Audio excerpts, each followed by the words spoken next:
When the series went back to Minnesota, it seemed to be gaining momentum. The Twins had yet to lose a postseason game in the Dome, and having to win 2 more there instead of in St. Louis went some way towards allaying any old bridesmaid fears from previous championships lost. And for the first World Series day game since 1984, the fans lined up to go inside. Once inside, they transformed themselves into a thunderous chorus for the Twins. But the Cardinals were only 1 win from the championship, and they too were feeling good about their chances. They were loose enough before the game to renew some acquaintances with old teammates. And since there weren't all that many old teammates around, they brought a contingent of some other friends with them. Back on the mound for the Twins was Les Straker, and when Tommy Herr came up to face him in the first inning, Straker was hoping to extend his scoreless string. In the air to deep right field, and Brunansky looking up at this one, and gone. And so that stills the crowd in a big hurry. Tommy Herr. And had he been in the crowd, it had been a long time since Herr had driven in a run in a World Series game. Herr's shot finally established some Cardinal home run credentials in the Dome. And with a quick first inning lead and John Tudor on the mound for the Cards, it looked like a very good start. But Dan Gladden got things going just as quickly for the Twins. That's grounded by Danny Dreesen. It's a fair ball and into the corner. And Ford has trouble, so Gladden is on his way to third, and he's in there. With Gladden at third, the Twins had a golden opportunity to tie the game with Kirby Puckett coming to the plate. That's grounded into left field to tie the game.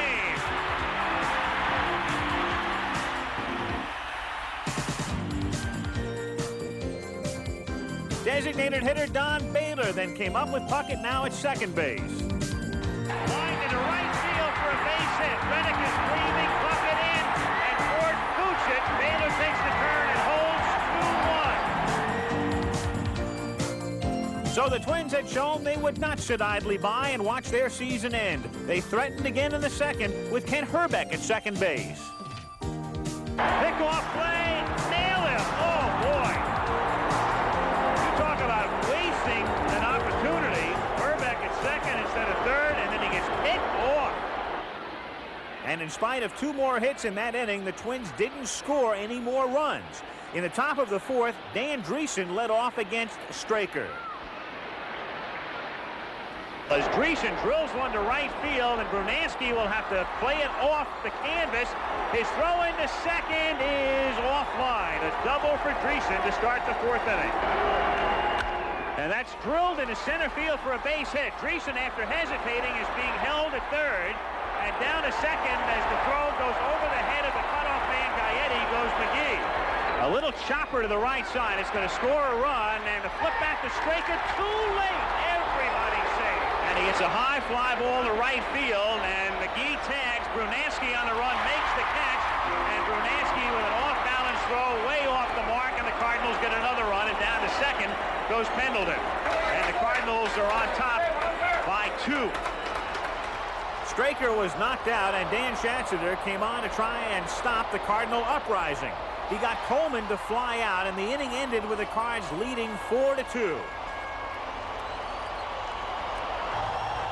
But the Twins' 10th man, the boisterous crowd, knew no lead was safe in their Metrodome. So they began to raise a racket of such intensity that it could practically be seen in case anyone didn't believe their own ears.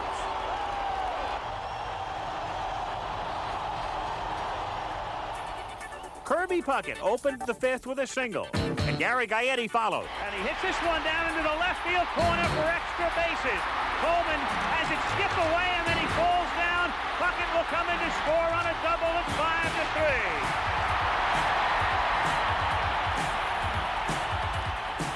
And if all the noise and hankies weren't unsettling enough for John Tudor, he now had to face Don Baylor with Gaetti at second. To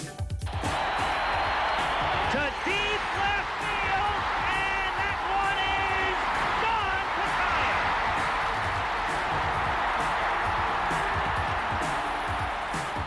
The late-season acquisition from Boston had picked an opportune time to hit his first home run as a Minnesota Twin. The game was back to even, and Ricky Horton was called in from the bullpen as the crowd did a joyous farewell to John Tudor. But the Twins weren't done yet. With Tom Brunansky at second, Steve Lombardozzi stepped in. Line drive, base hit into center field. Here comes McGee. Here comes Brunansky. Here comes the throw. He's safe. Tony reaching to his right, that took the weight off of his left leg. Consequently, that gave Brunansky. See the lean to the right? That takes the weight off the left leg, and Brunansky is safe. In the sixth inning, Greg Gagne led off with an infield hit, then Kirby Puckett walked, and both moved up on a passed ball. With first base open, Bob Forsch, on in relief of Horton, walked Don Baylor intentionally to fill the bases, and would now face Tom Brunansky. It's a big gamble.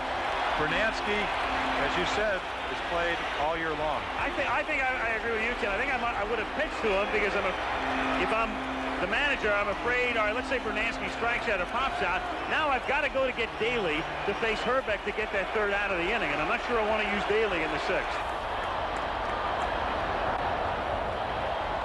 But the first stage of the gamble paid off for the Cardinals when Brunansky did pop up for the second out of the inning.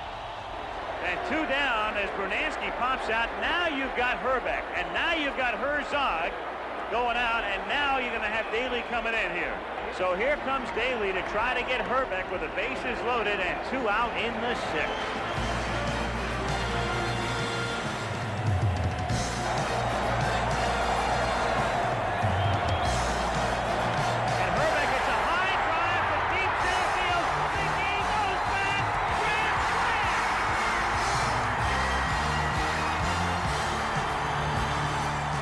Just 4 innings after getting picked off second base, Herbeck had redeemed himself several times over.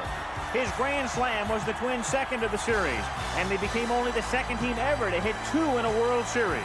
The 1956 Yankees had done it, and so now had the Twins.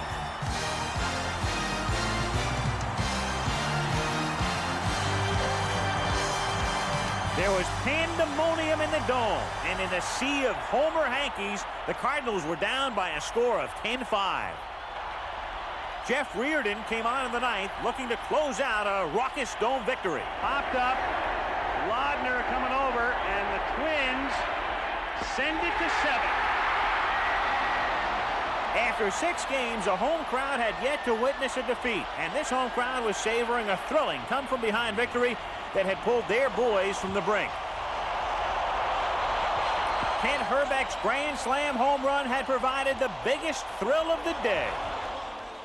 We got down, let the opponent beat on us a while, and all of a sudden the crowd picked us up, started chanting, "Go Twins, go," and give us something from one of our bag of tricks that says, "Hey, get yourself up off the carpet and let's go," and gave him a pile driver and tagged off to Reardon, and Reardon came in and Well, it looked kind of rough. You know, Lester was out there and he was a little shaky, and so we're down early. And Tudor was out there, but Tudor wasn't the Tudor that was in St. Louis. We were getting hits off and we were putting runners on base. And I think it's just pitching in this ballpark. It was a different atmosphere. It changed it because I'm sure he feels so comfortable in Busch Stadium. I felt good today. I felt like I was sharp, but they were sharper. They hit all the bad pitches I made, and they hit all the good pitches I made. It's just it was just a bad day all around.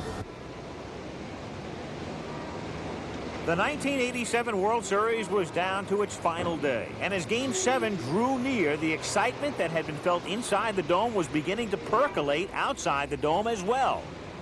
Some noise tonight, huh? Damn, people are too quiet. Woo! We're the best baseball team in the world! We're the best!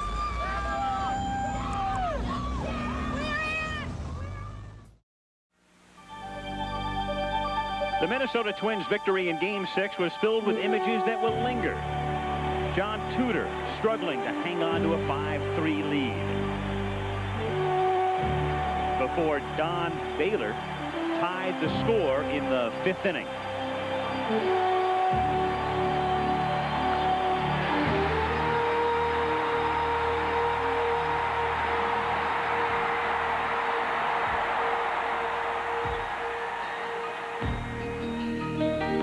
The base hit by Steve Lombardozzi. And Tom Brunansky's rolling slide for the tie-breaking run.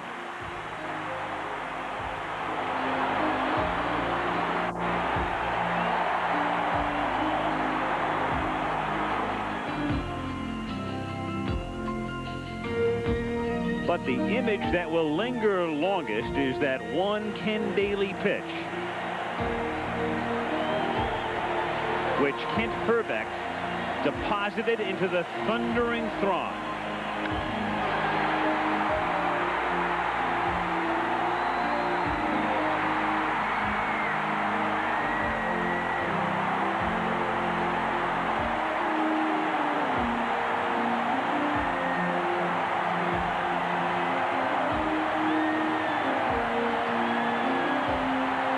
Which leads us to Game 7 at the Metrodome.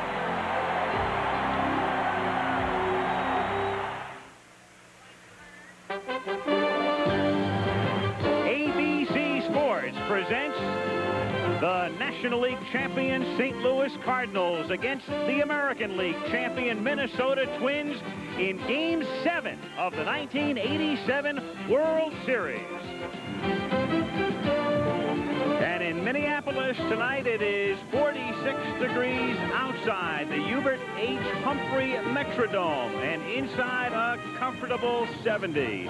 Warm and larynxes willing, very loud once again as the baseball season comes to an end, one way or another.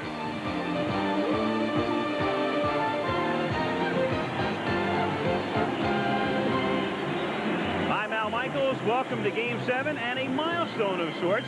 This is the 500th game in the history of the World Series.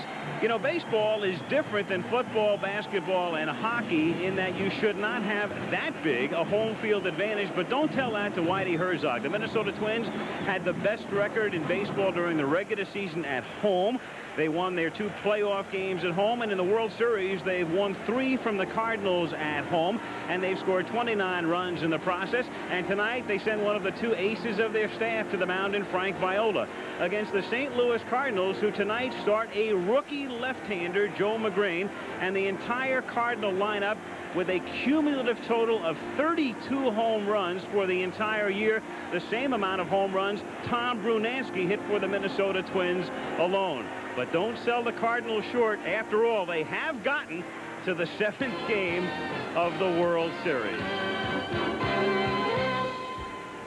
You realize the importance of Game 7, and to win that game, this is the World's Championship, because there's so many players in the history of baseball never come close to winning a World's Championship ring. As far as the 2 managers are concerned, one will have a nice big diamond in his ring. The other will have a slightly smaller gem, dependent upon the outcome of tonight's 7th game. Tom Kelly of the Minnesota Twins, Whitey Herzog of the St. Louis Cardinals. I talked with both earlier. First, Kelly talks about last night. Well, I had a rough night of sleeping. Wake up, think about things, and go back to sleep, and I think that happened 3 times, and the clock is moving very slow. And I think when the game gets started, though, we'll be in good shape. If Frankie pitches good, we'll have a good chance. If things get a little shaky, well, then it's going to be a struggle. But pitching's the name of the game, and if we can go and pitch good, we'll have a good chance. Well, basically, Al, it's no secret to anybody. They've just been an outstanding ball club in this ballpark, and we haven't been able to get them out. They've got 29 runs in 3 ball games against us. It's the same guys that pitched in St. Louis that pitched here, and we got them out on a lot of breaking balls, a lot of change-ups down there, and they come up here and they hit everything we throw. I don't know what the deal is, but They got an awful lot of confidence playing in this ballpark. They got a lot of fan enthusiasm, and if we're going to have a chance to win this ball game, we've got to hold them down. I mean, every night we've been going by the 4th or 5th inning. They are warming up at the Metrodome. More than 55,000 will look on for Game 7. And the pitching matchup, the rookie Magrane, the veteran Viola. We're just minutes away from the start of Game 7, and let's join the public address announcer at the Metrodome, Bob Casey.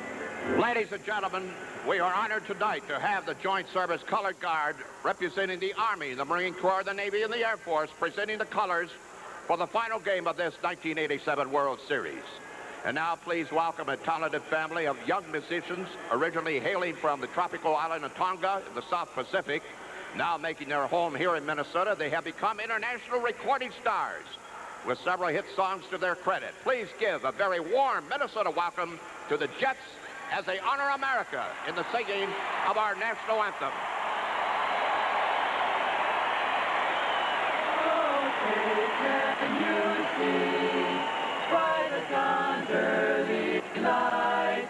What so proudly we hailed at the twilight's last gleaming, whose bright stripes and bright stars through the perilous fight o'er the ramparts we watched were so gallantly streaming, and the rockets' red glare, the bombs bursting in air, gave proof through the night that our flag was still there.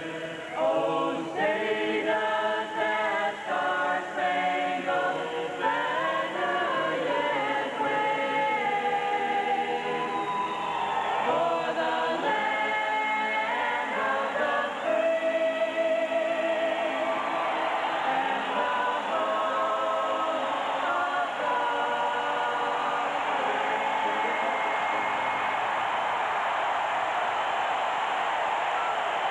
We'll come back to Game 7 of the 1987 World Series after this message from Major League Baseball and a word from your local station.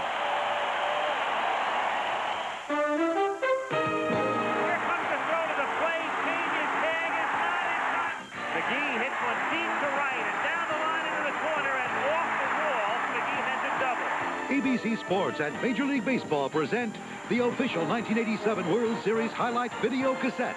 All the dramatic moments, exclusive interviews, and special camera coverage. Send $19.98 by check, pay $3 for postage and handling, or use Visa or MasterCard. Call 1-800-4ABC-VCR. The preceding announcement was sponsored by Major League Baseball. The 1987 baseball season concludes tonight. The 7th game of the World Series under the dome in Minneapolis. The St. Louis Cardinals against the Minnesota Twins. It's Magrane against Viola. I'm Al Michaels, and isn't this the way it should be? You start at the end of February, and you finish it on the 25th of October, one game for the championship. This is the 84th World Series. This is the 31st time it has gone to a 7th game. And for what it's worth, 17 of the prior 30 have been won by the visiting teams. No World Series has ever gone the route with the home team winning every game, and certainly the Twins hope to accomplish that tonight. Tim McCarver, you're a man who played in 3 7th games with the Cardinals in '64 and '67 and '68, and certainly the St. Louis Cardinals are no strangers to 7th games. Well, I should say not. As a matter of fact, the last 7 World Series in which the Cardinals have participated dated back to 1946. All 7 series have gone to 7 games.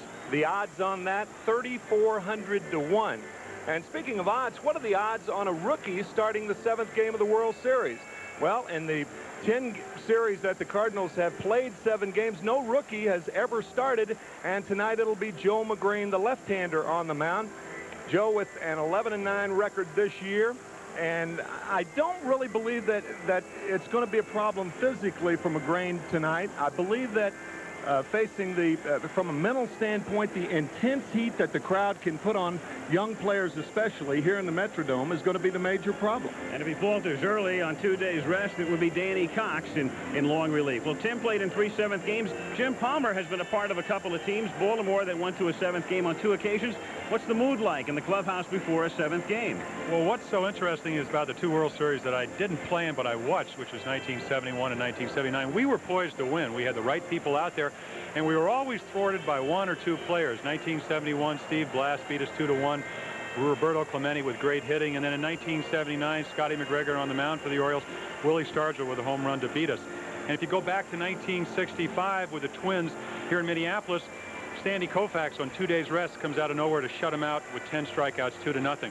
But the most interesting thing about baseball to me as a former player is when I go back and think about a baseball season, exhibition games, about 30 of them, 162 games that you trudge through, then you battle through a playoff, then you get to a World Series and you find yourself all of a sudden in a 7th game. You know what to do to win, but only one team can win. Put your feet up and settle back. It's a magical phrase in itself. The 7th game of the World Series. And it's on to the 7th game as the Twins, to a raucous ovation, a Homer hanky-waving ovation, take the field.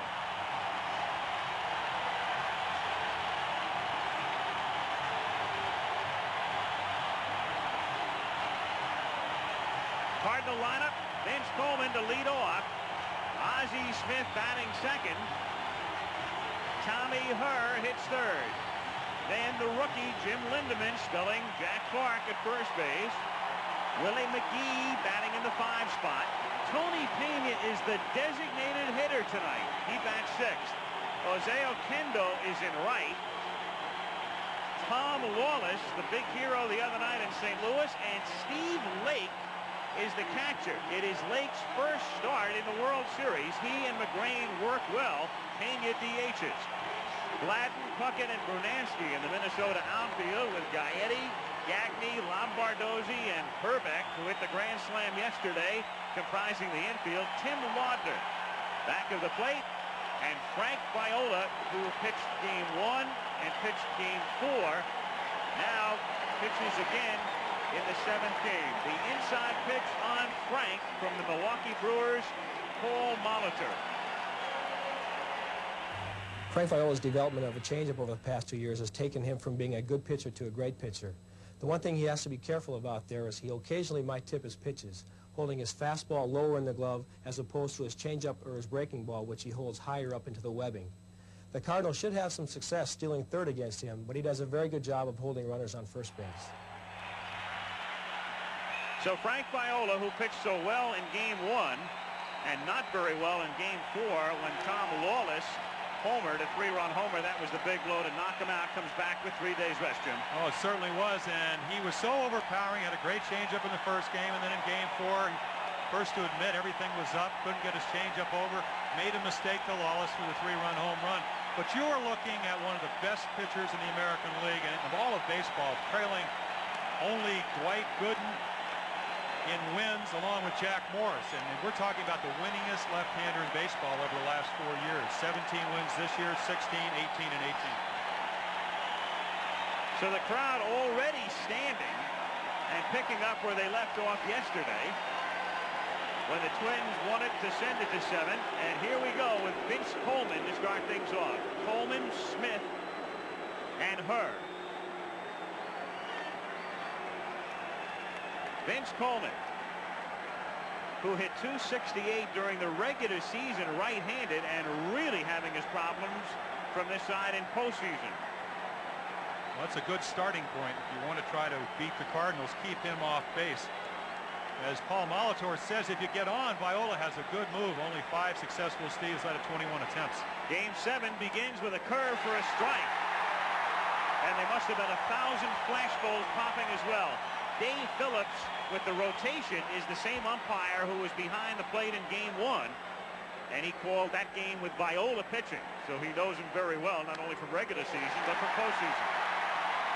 0-2. Excuse me, one of the best umpires in the American League. In fact, Joe Magrane was asking, I hard to believe he can't remember how he umpired back in the first game, but as Whitey said, he's sometimes on Planet 7, but a good, consistent umpire, the one you want behind the plate for a big game. Viola ahead, 0-2 on Coleman. Got him.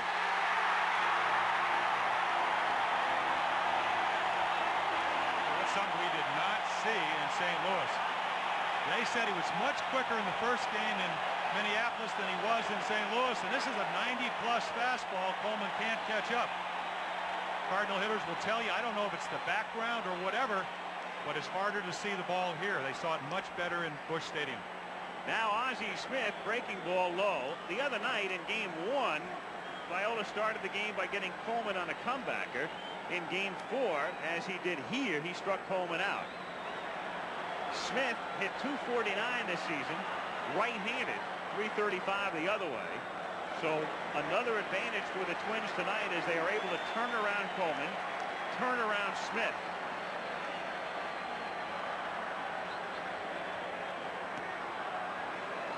2-0. And also turn around Tommy Herr and Jose Oquendo. Together, they are 2 for 25. I should say among the 4 of them. 2 for 25 from the right side. So only Willie McGee has been able to thwart the left-handed pitching of the Twins so far. In the air to right center field, Puckett moves toward the gap and gets it.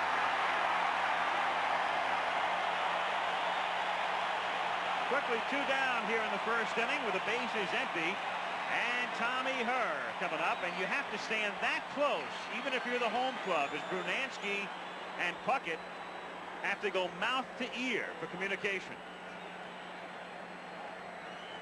I think when you talk to all the Cardinals, that's what they say. It's communication. You have to never can take your eye off a fly ball. You can't hear the guy next to you. If you're coming in from center field, you really can't hear an infielder calling off a ball. Tommy Herr hit a home run yesterday. The Cardinals in this World Series have hit 2 home runs. Herr yesterday and of course Lawless the other night. But in the 6 games, St. Louis has been limited to 9 extra base hits. Twins have 18, including 7 homers.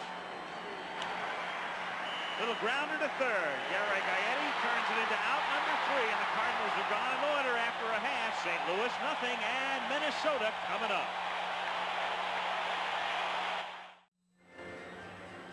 Lineup tonight for Minnesota, Dan Gladden leading off. It's the same lineup they used yesterday to score 11 with. Gagne batting second. Kirby Puckett had a big day. He was 4 for 4, hits third. Cleanup hitter is Gary Gaetti.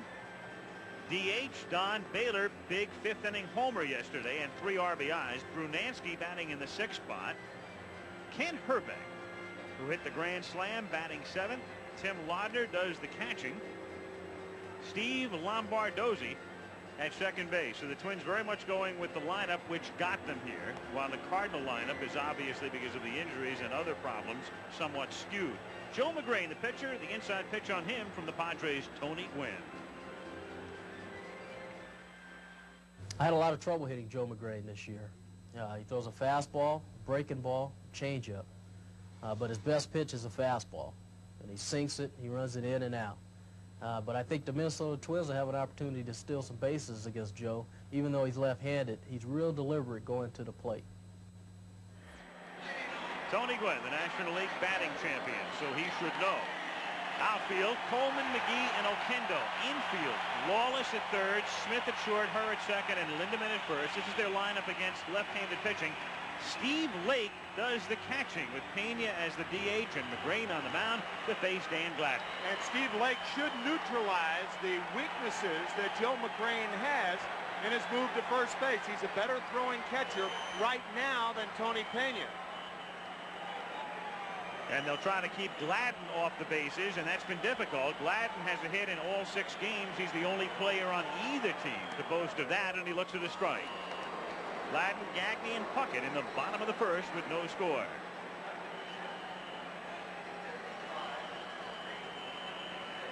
Joe Magrane, very bright, very articulate, and loves his flaky image.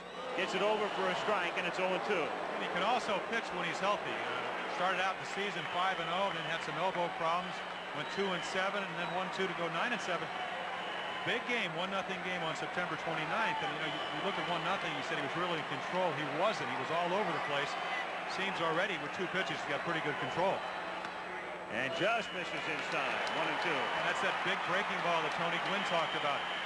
He would like to be able to run the ball away from the right-handed hitters, run the ball away from Kent Herbeck, and get his breaking ball over. When he gets ahead, he'll come inside, but basically wants to throw that sinker away.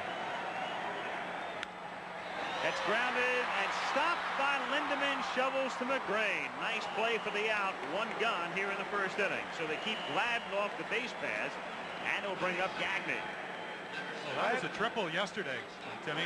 You see, this is almost the same swing, same ball, maybe a little bit more to the right of the bag, but instead of Dreesen being there, Lindemann is there and smothers the ball and makes a nice play.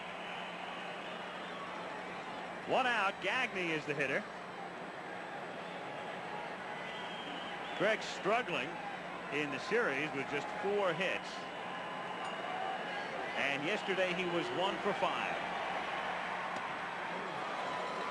Think about Joe Magrane for a second. When Joe Magrane started the season, he's in the minor leagues. He's in Louisville on opening day. And here he is on closing day pitching for the World Championship. Called up when Tudor broke his leg back in April after a good spring. Gagne around the bunt and missing for strike 2. He was trying to push that ball between Magrane and Lindemann. Lindemann playing deep. You can play deep with 2 strikes, but a good idea by Greg Gagne. See, he wants to push it, and it's a good thing to do against a left-handed pitcher because all left-handers fall toward third base. So that gives you an even bigger hole to bunt the ball between the first baseman and the pitcher. And he gets it. Ran it down and in on Gagne, and there are 2 gone with Kirby Puckett coming up. And this is a point that you alluded to all series, Timmy. When you get ahead, you can make the hitter expand the strike zone. Look for this ball. It's an obvious ball, but you got to go at it. Tight spin on the breaking ball. Take another look. Makes him expand the zone, and he swings at the pitcher's pitch. That's that disappearing slider. It serves as the illusion of a strike, but it's got a late break to it, similar to the idol of Joe Magrane when he was growing up, Steve Carlton. And he finally got to meet Steve, in fact, the other night in St. Louis. He did indeed. Strike. 0-1. And as glib as he is, he was almost speechless. He really was. We, of course, we're all there, and Joe came up to meet Steve, and it was just wonderful. I mean, seeing the expression on his face, like a little 9-year-old boy meeting Steve Carlton instead of a guy pitching the 7th game of the World Series. Hit slowly toward third. Lawless throws low, scoop late.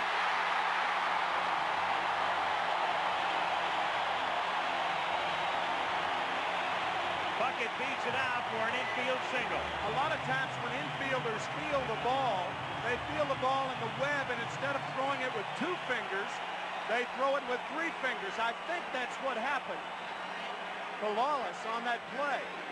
A very close play at first base, but that ring finger is for rings. It's not used for throwing. Well, we've seen Tom Lawless, saw him in game 1, does not have a strong arm. I really believe he has to play a little more shallower with a fast runner, even with 2 strikes. You do give up something on the sharply hit balls by playing more shallow on the rug, however. Gary Gaetti takes low, ball 1 to go. Oh, well, he's out. Yeah, he was out. Very close play. Again, I don't mean a radical departure from where you normally play, but a step or 2. I mean, a guy like Pendleton can play where he wants to because he's got a strong arm. Lawless doesn't have that. And that's hit toward the gap in right center field, but racing over is Oquendo, and he makes the catch. Great play by Jose. No score after 1. Some outfielders, when they're going to their right, would elect to backhand this ball, but you see that little loop that Oquendo takes, and he makes a fine running catch. And as he came back to the dugout, and even finer considering, again, the roof And also the crowd with not only the white Homer hankies, but a lot of people wearing those white Minnesota Twins American League champion sweatshirts. Well, that's what Ozzie Smith said yesterday. He said, we haven't beaten ourselves. In fact, the Twins played worse than the Cardinals. What happened is they just got blown out of the ballpark. So defense, so much of their game. Jim Lindemann starts the second inning by looping one into center field for a base hit. So Lindemann is 5 for 13 in the World Series, playing in a platoon role. The rookie leads off with a base hit in the second inning, and Willie McGee comes up. McGee with the most hits of anybody in the series, 9, hitting .391. Everybody well aware that the Cardinals not only have to beat the Twins, but they have to keep the crowd out of the ball game. The best way to do it is to get an early lead. They did that last night until the 5th inning.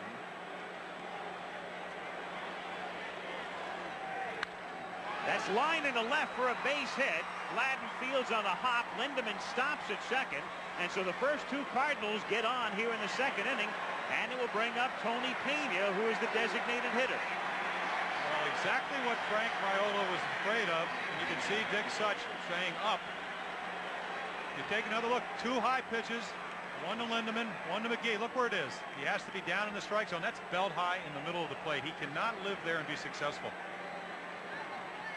3rd consecutive start with 3 days rest. He said it doesn't make a whole lot of difference if you do it regularly over the course of a season. He has not done it. About the 5th or 6th time he's done it all year. Tony Pena, who had 2 sacrifices during the regular season, with the Twins having to protect against the bunt, but he's up there to swing away and takes low and in. Nick Leyva flashing the signs from 3rd, with Herbeck having to play in and Gaetti as well at 1st and 3rd.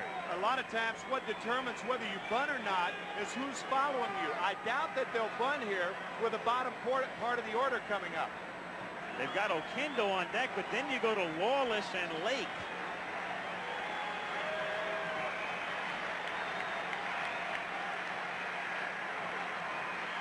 Curve is hit to left field and down the line and deep, and it is a foul ball.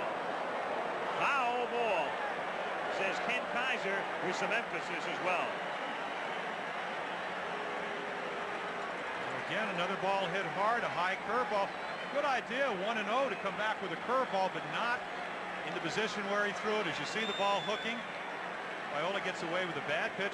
Pena out in front a little bit. He's not a pull hitter. We've been seeing him drive the ball to right field. Tom Kelly told me before the game that they will try to get Pena out with breaking balls. Too many fastballs have been fed to Tony so far in this series. Another fastball, though, is wrapped into center for a base hit. Lindemann around 3rd comes in to score. Stopping at 2nd is McGee.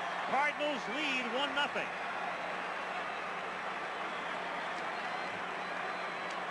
Tom Kelly really frustrated before the game, saying Tony Pena has been getting one fastball after the other. We've told all of our pitchers to throw breaking balls. Possibly the fact that he hit the breaking ball well resulted in this fastball. Exactly, and it was a good pitch in the sense that it was down, but if you know any scouting report on Pena, he likes the ball preferably away. So now Oquendo, and it's the 7th game of the World Series, which means the bullpen. They will not wait. Oquendo, the Twins still having to guard against the bunt, 1st and 2nd. He's up there to swing away and fouls it off. And it's going to be Bert Blyleven who gets up. He is working on 2 days rest, but there he is. He's got all winter to rest. Well, he was ready yesterday. In fact, he put his spikes on. They said, no way we will use you. And he said, just in case, and now he's up and throwing. Popped up, and the infield fly rule is in effect. Herbeck makes it official. One away in the second inning. I don't know if the Twins could hear each other, but Herbeck was going to make sure Lombardozzi didn't come anywhere near him. And had Lombo come over, he would have gotten a black eye. Well, that's the difference. You'll see Herbeck never, ever take his eye off the ball. You can't do that here. And that's the problems that visiting teams have. You take your eye off the ball, you never pick it up again.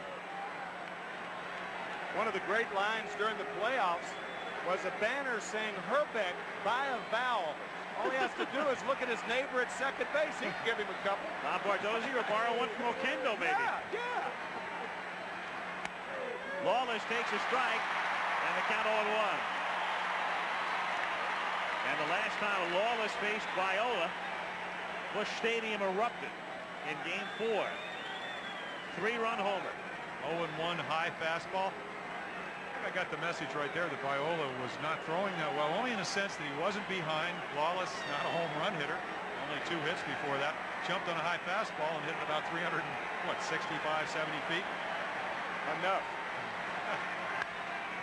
In the air to right center field and deep, but Puckett has room and makes the catch on the track.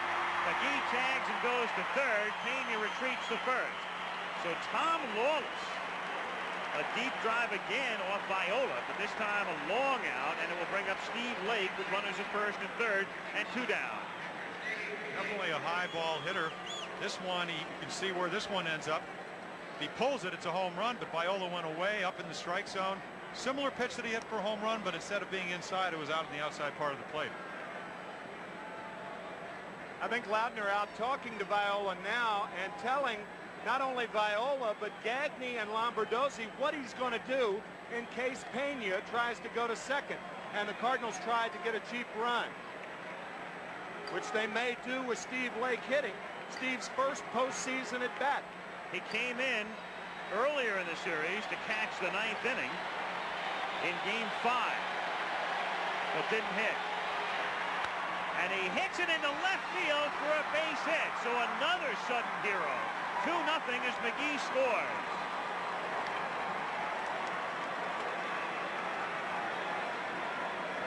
Steve Lake. Great line. He comes into the training room. He's watching the football game, and he says, 1 minute I'm watching the football game. The next time I'm starting the 7th game of a World Series.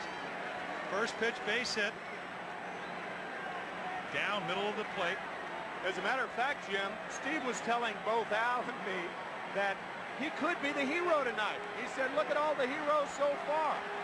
He said, I'm the only Scrabini who hasn't started. Right.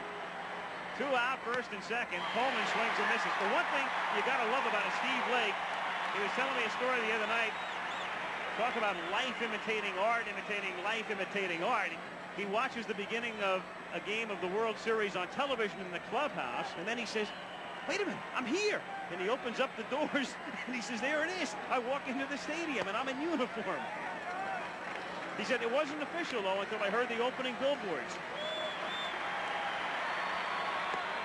2-1 the count on Coleman, so Blyleven still in the bullpen. Back of Viola, 2-0 St. Louis in the 2nd inning. And there he is, Viola, a 6.04 ERA, pitching under these circumstances, and 281 when he gets his rest. To shallow center field, Lombardozzi and Gagne go out, and it's Gagne for the count. The Cardinals parlay 4 singles into 2 runs and a 2-0 lead the middle of the 2nd inning. Tom Kelly told me before the game that they will try to get Pena out with breaking balls. Too many fastballs have been fed to Tony so far in this series. Another fastball, though, is wrapped into center for a base hit. Lindemann around third comes in to score. Stopping at second is McGee. Cardinals lead 1-0. I think Loudner out talking to Viola now and telling not only Viola, but Gagne and Lombardozzi what he's going to do in case Pena tries to go to second. And the Cardinals tried to get a cheap run, which they may do with Steve Lake hitting. Steve's first postseason at bat. And he hits it into left field for a base hit. So another sudden hero. 2-0 as McGee scores. Steve Lake. A little in-between psychology from Dick Such, the pitching coach, and that's what, of course, pitching coaches do. Help you with your mechanics, but sometimes soothe your soul. I'll tell you, I'd rather have a hitting instructor as a batter soothe my soul than help me with mechanics. I think that's what batting practice is for. I don't think that belongs in a game unless it's blatant. Don Baylor to start the bottom of the second inning. 2-0 St. Louis, taking a strike. Baylor, Brunansky, and Herbeck. Joe Magrane.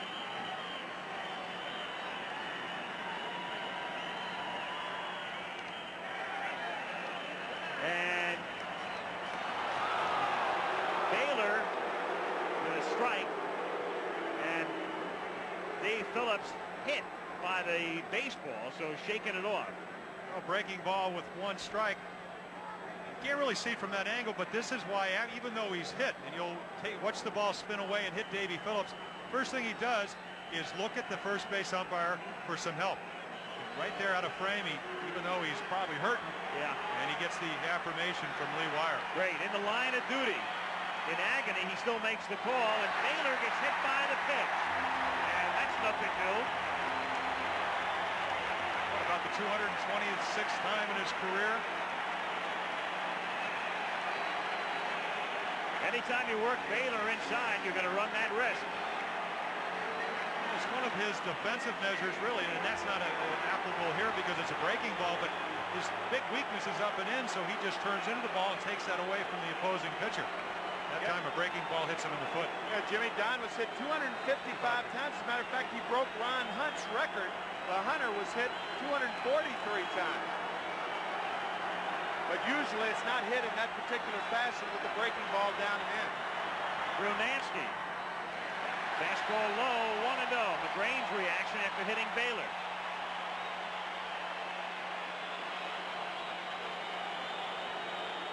Especially when you get ahead in the count. Head in the count, head of the game, leadoff batter. A lot of reasons he's disappointed. 1-0 on Brunansky. Nobody out. Bottom of the second, 2-0 Cards. Toward the home base hit. Baylor stops in second.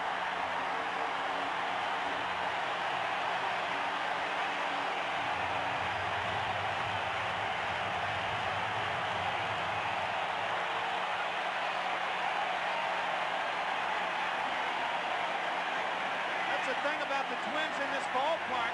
They refuse to let you take the crowd out of the game. They bounced right back last night, and they're trying to do it again this evening. Ken Herbeck, first and second, and nobody out.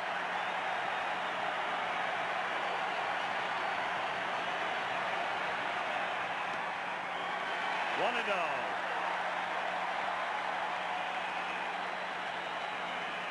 See, that's fine to start Herbeck off with a breaking ball, but I would think he is looking for a fastball, trying to drive it, and afford to look for his pitch here and see what Magrane does. 2-0.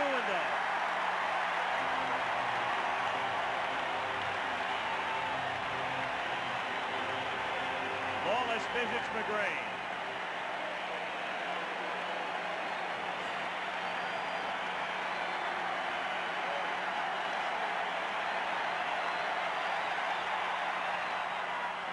Oh, it's a check swing and a strike called by McSherry at third, and is Herbeck angry? I don't know how Phillips can hear him. I think all his anger is directed at John McSherry, the third base coach. I didn't think so. What do you think, Jimmy? Now you'll be able to tell better from here. Did he go across home plate? I don't think that's a swing. I don't either. Again, the guy that had the best view in the ballpark is John McSherry, and he called it. Didn't make Kent happy. 2-1. 2-2. What's interesting, after you hit a grand slam, you've been in a slump, you'd think you're not aggressive enough that you can see right there one hit in the 13s, and that's the grand slam off Kent Daly yesterday.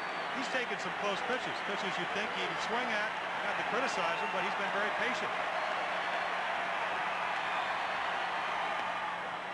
3-2 on Herbeck. Send the runners here? I don't. It's tough. Even though you do have a double play hitter hitting, you got a ground ball pitcher. Herbeck struck out 60 times, not that much for a power hitter, but he grounded into 13 double plays. Tough ball here.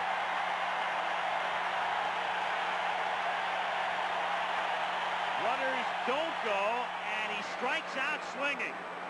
And that's a case where maybe they go if it's a right-handed pitcher, but not against the lefty. And how big now is that check swing strike now that he's gone on strikes? Well, right in his power, low ball hitter, low pitch, and it sinks. That's the key. 3-2. Magrane has such a live arm.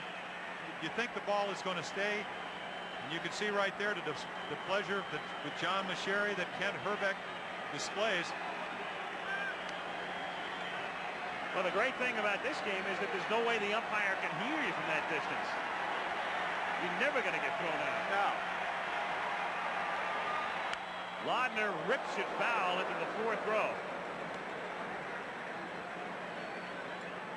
You could kind of see this coming. Watch Herbie, as he's affectionately known by his teammate, start his verbal barrage toward John McSherry.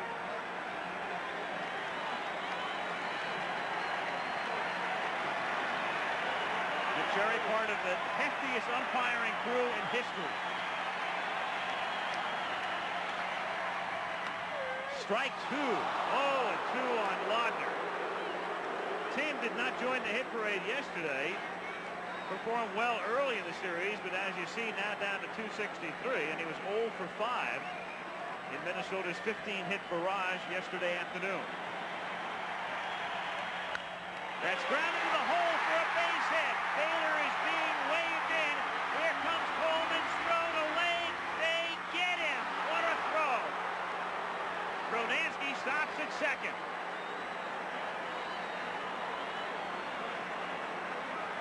I'll tell you, if you're going to trade that out, Vince Coleman with 16 assists on the year, second to Glenn Wilson of the Phillies, who led the National League with 19. But we brought this up earlier. The reason he is so good at that, he charges the ball. But in my opinion, Brunansky and Laudner should move up on this play because of the ball being hit so sharply. I'll tell you, it looked like a high tag to me. The ball looks like he's safe. Looks like he's safe, but because the ball beat him, the little short hop and the tag. Yeah, he tagged him high. Yeah, he's safe. Oh, yeah. Some of the people are booing. They didn't put it up on the big screen, but there are enough private boxes here that have televisions, and they saw what you saw. So you get about 20% of the folks booing, and those with the portable televisions as well.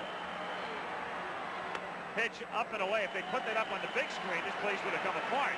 Take a look again. Looks like Baylor's right leg way across the plate before Steve tags him up the leg. Yeah. And now more people have access to television monitors, and that's the booing you're hearing. Lombardozzi with the count 1-0. Getting back to the other base runners, you saw Don Baylor thrown out trying to, now Don doesn't run that well. If you're the runner at first base, you've got to look for the throw. If it's too high, that's what determines whether you go to third or not. A ball hit that sharply, the chances of a pretty good throwing outfielder like Coleman getting Baylor is pretty good. And he did nail him, but in the course of nailing him, you want to move your runners up 90 feet. Both Laudner and Brunansky.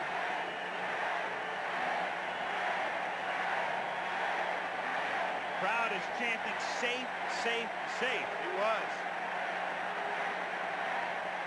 But the ball beat him by such a large margin, I can understand how Davey Phillips missed that call. And that's the type of call. It's not that uncommon. You see that play happen a lot.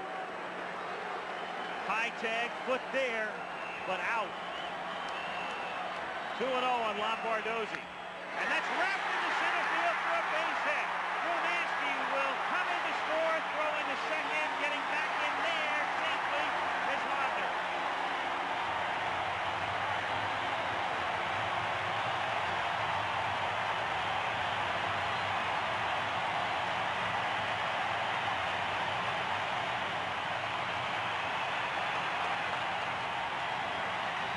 Danny Cox to the pen on 2 days rest. It's 2-1. Oh, the first bad pitch, the truly bad pitch. Look where it is, belt high, middle of the plate. Lombardozzi, 3 hits yesterday, is on a hot streak. Today's no exception. McGee with a smart play, throws behind the runner, but he almost gets Laudner at second. Knew he did not have a chance. Good play by Willie McGee. Dan Gladden grounded out in the first inning. 3 hits and a hit batsman here in the second. James missing, 1-0.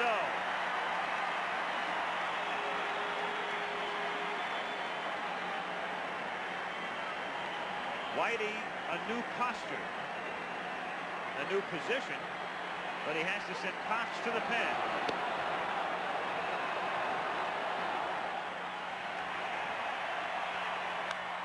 Popped up. Tommy Herr is there, and he stays with it. Twins get a run, 2-1 Cards after 2. Back after this from your local station.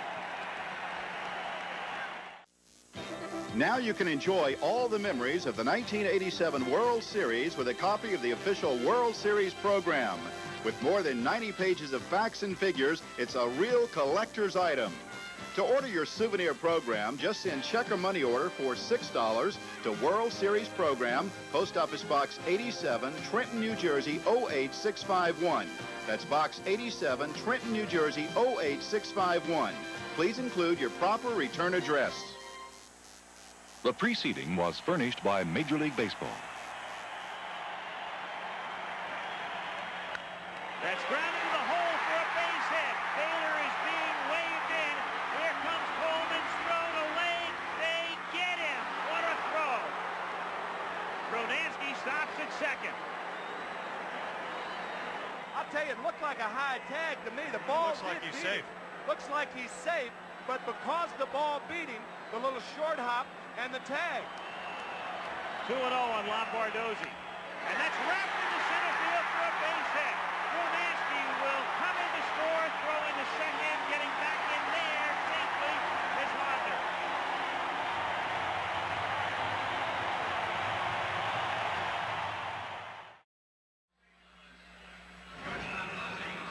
Not only do you at home have the best view of that play with Baylor sliding in, but you would think Davey Phillips would have the same view of that play. The difference is it's happening much quicker.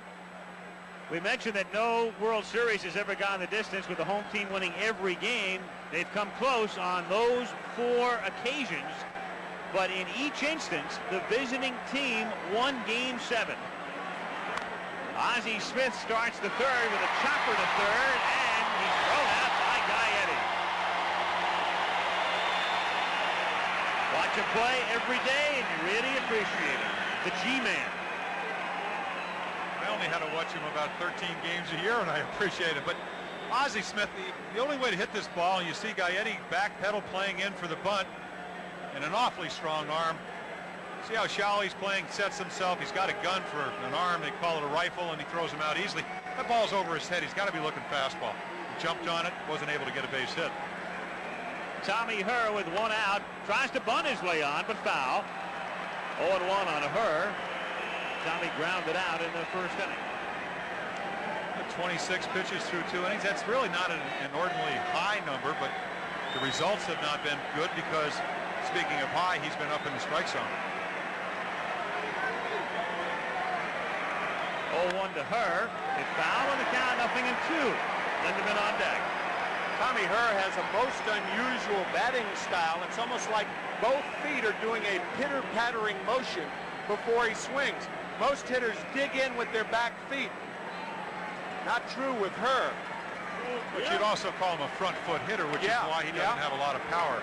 Most home run hitters really do pivot off that back foot, throw their hips in. He slides forward. Good change curve. Got it. We're way out in front. That's what you can do when you get ahead. You can take a little something off. The ball ends up being almost a perfect pitch, maybe a little bit low. Look where Laudner catches it. Way out. You watch him reach out on his front foot. That's what you want. You swing at the motion. Try to pick it up as quickly as you can, but that's the definition of a good curveball. He just has that tight spin. You don't really recognize it. Jim Lindemann has a fastball blown by him. 0-1. Wrap foul, and it's 0-2. What's Lindeman's future? Well, they think of him as a right fielder. He's playing first base in the series because of the absence of Clark. And there is Jack Clark, ineligible for the series, and also a free agent.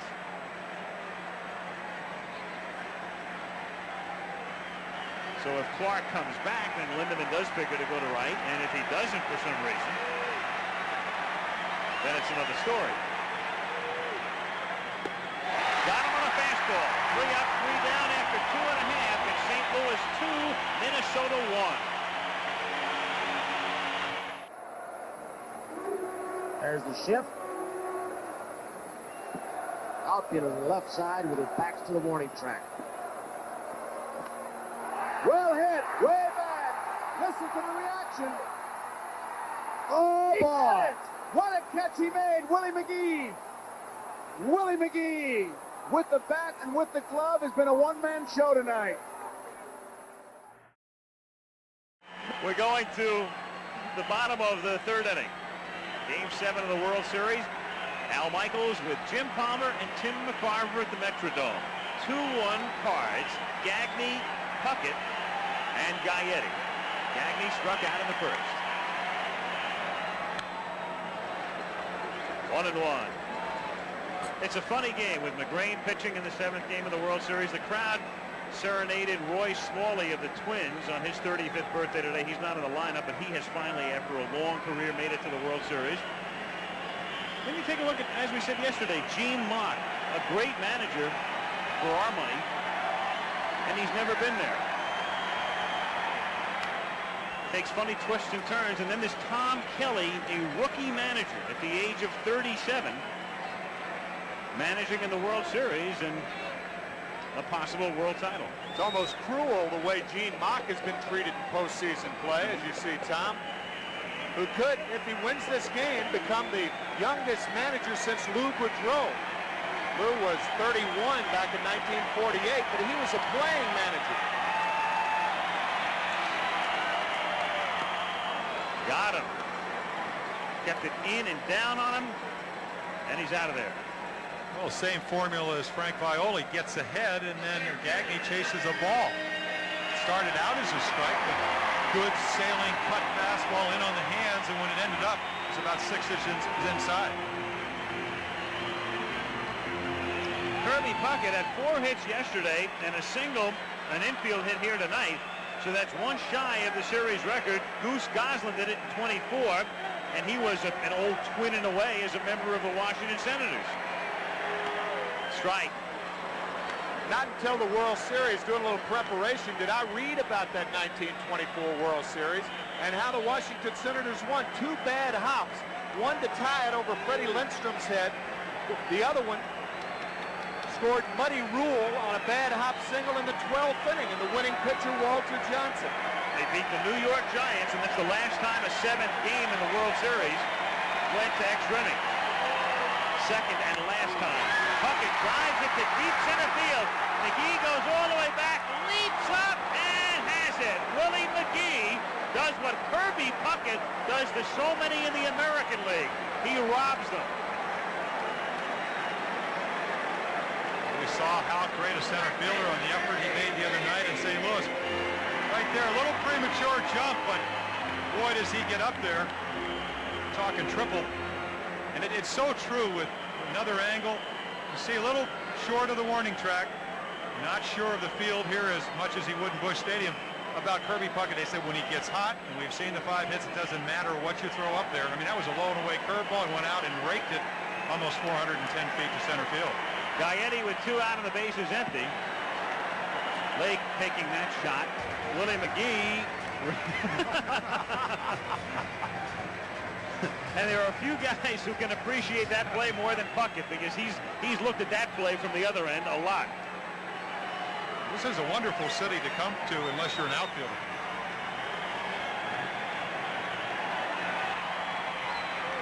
Lawless to Lindeman and off his glove.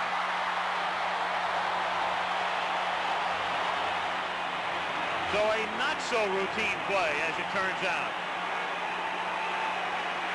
And that's an error on Lindemann. The scoring is an assist on Lawless. That's the way a play like that is scored. And then E3. We've talked about the lack of arm strength.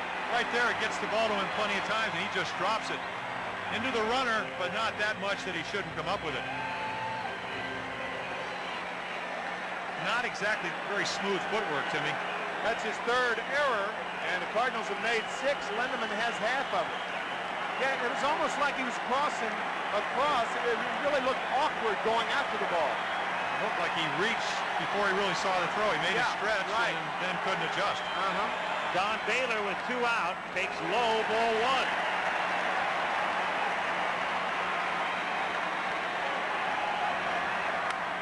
Grounded to Lindemann, and he was almost ready to atone, but it's a foul ball. You know, that's not Lee Wire's call. The ball wasn't to first base. Lee Wire made the call. And I'm wondering if he was looking in at Davey Phillips, because until it gets to the bag, the call belongs to Dave Phillips. Right. So possibly Lee made the call after Phillips went up with both arms. Watch Davey Phillips right here. Home plate umpire. He doesn't have the angle. Ooh. I'll tell you, that's close. But it did look foul. Close, yeah. Close. 1-1. Grounded foul. 1-2. Dave Phillips didn't jump out right away, and I think Lee Wire had to make the call. Now, Drew Lindemann landed in foul territory. I'm sure we'll see it one more time or so. But before the ball reaches the first base bag, it's the home plate umpire's call. And Dave did not appear to jump out and look down the line in time to really be in a position to make that call. So Wire really necessarily had to make the call. Runner goes, pitches low and inside, and the throw, no chance. Giant jump, and Lake didn't have a prayer to throw Gaetti out. Another look now at the fair or foul. And this is not an easy call, but see for yourself. See, when he gloves that ball, I think he was in fair territory. I think he may have been right on the line. Obviously, his momentum took him into foul territory. Now that we've looked 3 times, I agree with you. Maybe, you know. 2-2 to Baylor, got him swinging. So the error does no damage, and we'll move to the 4th in Game 7. Still 2-1 St. Louis.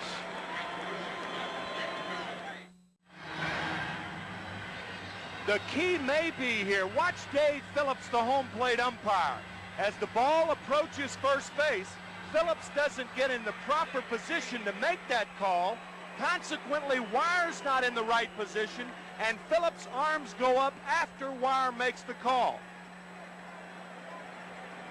And the way it turns out, at least, it winds up inconsequential because Baylor strikes out. So it, as it turns out, has no effect. And in the 4th inning, McGee starts things off for the Cardinals. Yes and no. He only had to throw 3 or 4 more pitches, and it makes it a little more difficult. 2 more to strike him out. So this works, make your work a little bit harder. I mean, not a major happening. 1-0 pitch, and it's 1-1. Certainly not like a home run on the next pitch. A lot of tough calls tonight. And we get to see him 2 or 3 times. Yeah, that's right. 2 of them have involved Don Baylor. The out call at home, and then the slicing ground ball down first. 1-2 on Willie McGee, Pena, and Oquendo. 4th inning at the Metrodome in Game 7. 1 game for the title, and the Cardinals lead 2-1. Gets McGee. That is McGee. If you've watched him in postseason, he's a real good hitter, has been. He's won a batting title, but he will strike out during the course of the season 50 times on pitches way out of the strike zone. Well, 9th time in this World Series. You can see he's disappointed again, just as Lindemann. He expanded the strike zone, and the key to really the way as you look at a disappointed Willie McGee is that Viola is getting ahead again, and they're chasing bad pitches. Excuse me, Al hasn't really established his changeup tonight, something that he used in the first game. He has struck out 4, and he has struck out the last 3, and he's retired 5 in a row. Pena fouls it away, and it's 0-1. That's that pitch you were talking about where Tom Kelly wants it in on his fist. The fastball, instead of away, which has resulted in a base hit, come in on him, Tim. And also you're in a position now to feed to a hitter's strength. There's nobody on base. Sometimes you get hurt doing that, but with nobody on, that's when you want to throw the fastball hitter the fastballs. As if they need more reason to make noise, a wave rolls around the Metrodome. Indoor wave. Surfs up. They ought to have a no-wake rule in Major League Baseball. Got it. And boy, is he insane.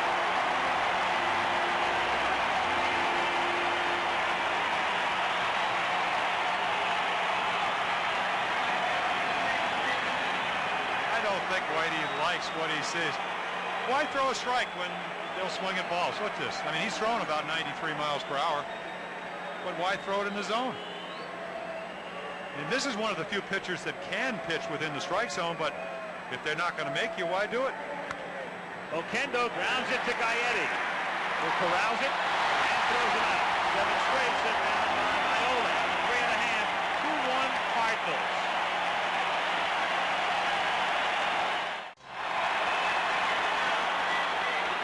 We're going to the bottom of the 4th. Al Michaels, Jim Palmer, and Tim McCarver. Game 7 of the World Series. Tom Brunansky leads off for the Twins with the Cardinals on top 2-1. And he hits it in the air to shallow left field. Coleman comes charging in, puts it away. 1 pitch and 1 gone, and it will bring up Ken Herbeck. All of the scoring in the 2nd inning. The Cardinals with 4 singles for their 2 runs. And then the Twins, a hit batsman, and then 3 singles to net 1 run, and they also had what would have been the tying run thrown out at the plate when Don Baylor was cut down. I say would have been the tying run. That would have been the first run, and then they subsequently scored. And Herbeck, of all things, bunts to try to get on, and he's out. Lefty against lefty, and even though he took Daly deep yesterday, he was struck out by Magrane in the 2nd, and he figured he would try to cross him up. Well, excellent play by Magrane. 6-6, bounces off the mound. You can see where Lawless is playing. He gets a better bunt down, but you work on this all spring and pays off in the 7th game of a World Series. Not an easy play. You got to turn around and wheel, pick up the first baseman. Herbeck does not run that well, and he makes an excellent throw to Lindemann. So 2 down, bases empty in the bottom of the 4th inning. Laudner, the hitter.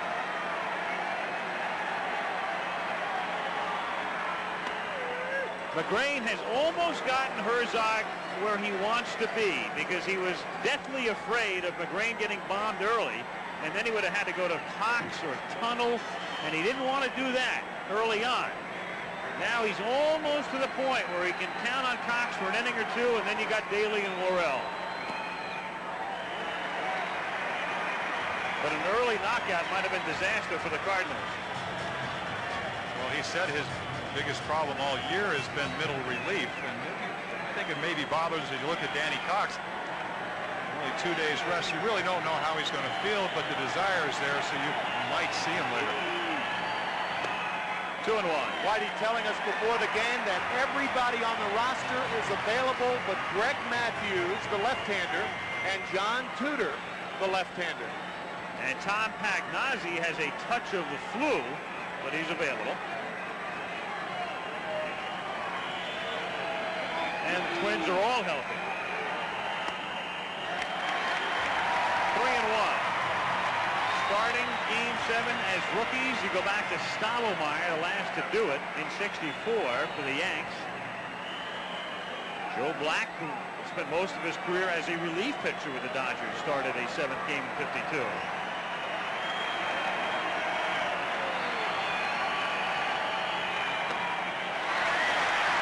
A walk for Laudner with 2 out.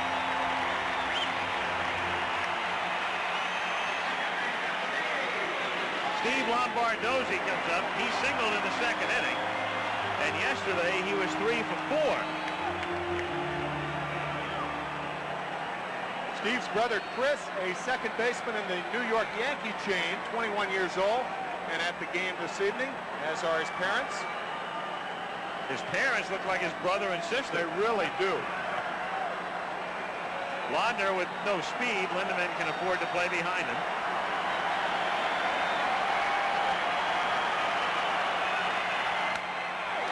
In the air to McGee. And Willie puts it away to end the fourth inning. At the end of 4, still 2-1 Cardinals. Back after this word from your local station. Success Stories, brought to you by Citicorp. The Yankees won 6 world titles in the 50s and hoped for more championships in the 60s. Despite New York victories of 16-3, 10-0, and 12-0, a determined Pittsburgh team forced the Yankees to a 7th game. With the score tied 9-9 in the bottom of the 9th, Pittsburgh's Bill Mazeroski homered on Ralph Terry's second pitch for a dramatic win.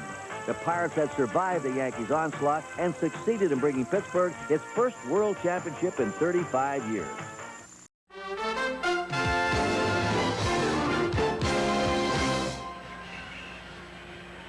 You know, before the game, we talked about the mood before a 7th game. It's a tight game. What is the mood in the dugout in the middle of a tight 7th game?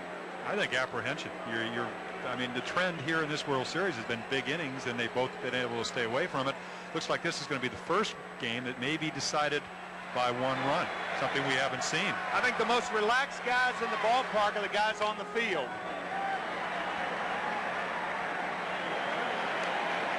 Fifth inning. And Lawless, the number 8 hitter, to be followed by Lake and Coleman. 2-1 St. Louis. Lawless flied out in the second inning. Frank Viola, who has set down the last 7. Lawless pops it up, and it's Herbeck in foul territory. Back in the second inning, he gave up 4 base hits, almost all of them on strikes in the strike zone. Now he has stayed out of the strike zone, thrown enough strikes to get ahead, and they are expanding the strike zone. That ball's almost over Lawless's head. So he's thrown well, and they're expanding the strike zone, and it's been a good result for Frank Viola and the Twins. Steve Lake now.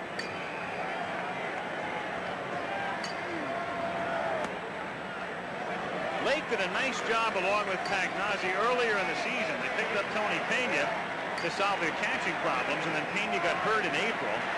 And it was Lake and Pagnozzi who did a lot of good early work to get the Cardinals off and flying. 1-1. A lot of hitters do that, and they do it and check for hairline fractures. Usually you do that on the handle, because you can actually hit when a bat is splintered a little bit, but not a lot. That's the end of that bat. Speaking of splinters. Yeah. On a grounder to second. A broken bat. Ground ball to Lombardozzi. 2 down. Viola has set down 9 in a row after a tough second inning. And up comes Coleman with 2 down. Well, he can pitch so much like the entire pitching staff was able to pitch all year. The minute they get Jeff Reardon, 31 saves, and Baron Gare, you know as a starter, you go out there, pitch your 6-7 strong innings. If your team can hit like the Twins can, you're going to have a good chance of winning a ball game, something they couldn't do last year. 1-0 on Coleman. 2 out, bases empty in the top of the 5th.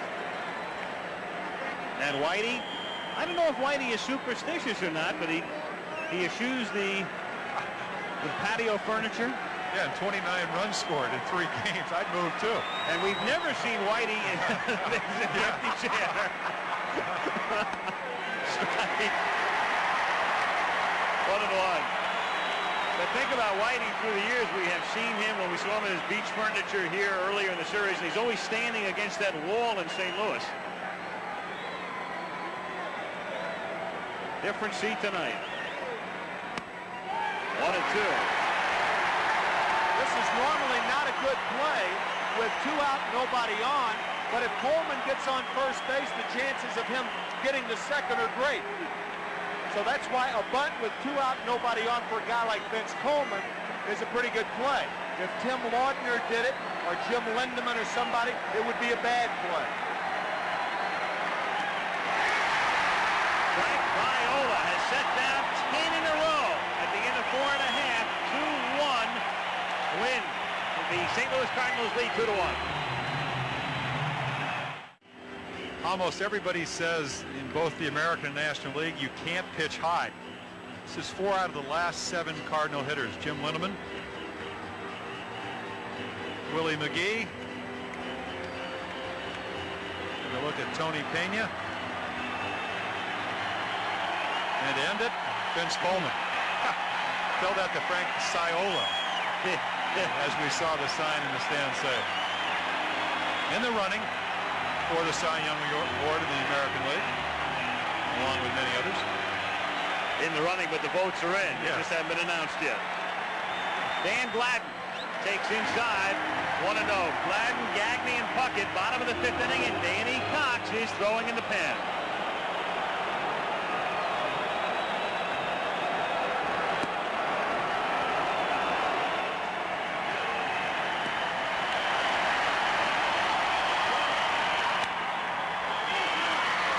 Smith, and that's as good as gold. 1 out. It is gold. The Midas touch, you say?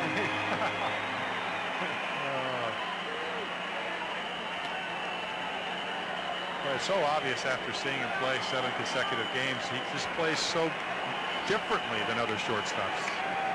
Acrobatically, jumping over runners, threw from midair the other day. Gagne with 1 out. Gagne has struck out twice. To the right side, confusion by Lindemann. Magrane covers, and no, safe.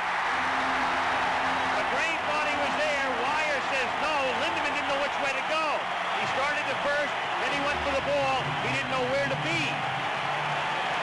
And then he complicates it with a bad throw. It's behind Joe Magrane, and Magrane has to reach back for the ball, and then he can't find first base, or at least it didn't appear that he found it.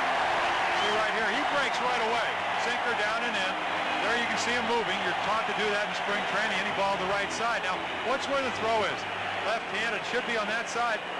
Right there, he doesn't look like he sees the bag, and when he gets there, if he ever does, Gagne's across the bag. See, he can't see it. If the throw was out in front of him, he would have had a chance to catch it. Oh, I don't know. I don't know. Yeah, it looked like he did touch it. Well, he did, but and the replay shows it, but it wasn't done the proper way. So what you do is you give Lee Wire a confused look. Instead of just going over there and making it routine. Now watch this. He's moving. They're talking about Lee Wire. He's looking at the play, but it's not exactly a kick the bag and get off the bag like you're supposed to do. He made the play very difficult, but the play should have been called. Well, Jim Lindemann made it difficult. Yes. Magrane did everything he could to make it well, and he's out of there. It's a confused look and a hook. In comes Danny Cox with 1 out in the 5th. Happy trails to... Well, the responsibility right here, of course, is the throw's a little bit behind him. It looks like the two-step. Tried to tag it with his right leg, brushes it with his left. Again, this is the pitcher's play to call. The minute the ball is hit, you yell, I got it, you take it. And the play develops late. It looks like he brushes the base and then argues with Lee Wire. Again, didn't give him a good look, but it did appear he was out. Danny Cox now comes in to pitch on 2 days rest. He has not pitched in relief in 3.5 years. In his major league career, he has pitched twice in relief, both times in '84. Here's Puckett. Gagne at first, 1 out. Ripped toward the gap in right center field for extra bases, up against the fence. Gagne around third, on his way in. The game is tied on a double.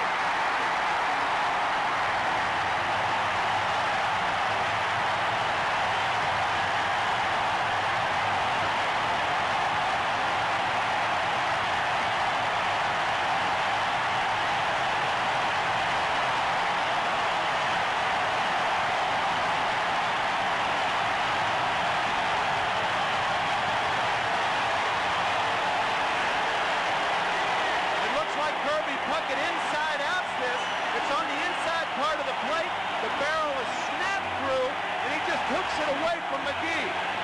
The carom is the difference there because the wall does not allow the ball to come back to McGee. Gagne scores easily. So tied at 2, Puckett at second, and here's Gaetti, who is 0 for 2. 0-1. 1-1.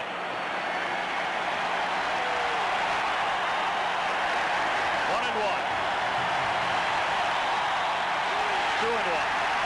I'm really surprised that Whitey does not have somebody up, because if you're Danny Cox, you're going to tell him. And you can see that was on a high slider. You can see the graphic. You're going to tell him you feel great, but this is the day you usually throw between starts, not in the 7th game of a World Series.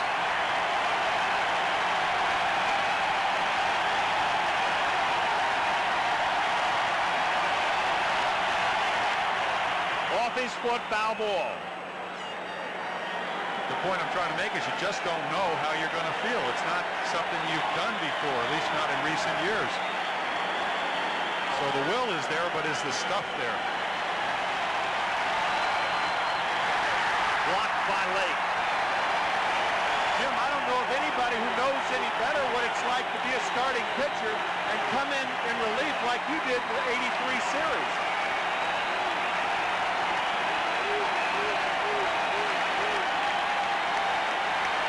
Mike Rourke going for the phone. That's Todd Worrell, who we may see later, their #1 right-handed stopper, is Mike Rourke. Goes up with a lefty. That would mean either Daly or Horton. Right.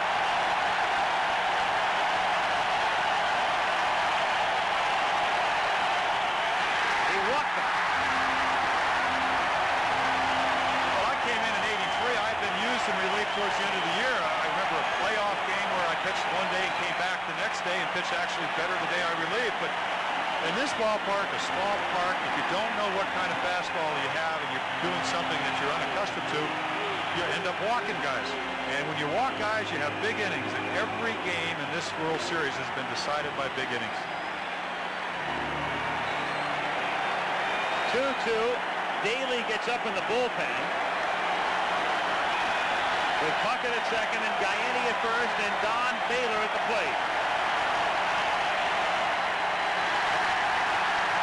It gets away from Lake and he throws to third and they get him. Puckett delayed.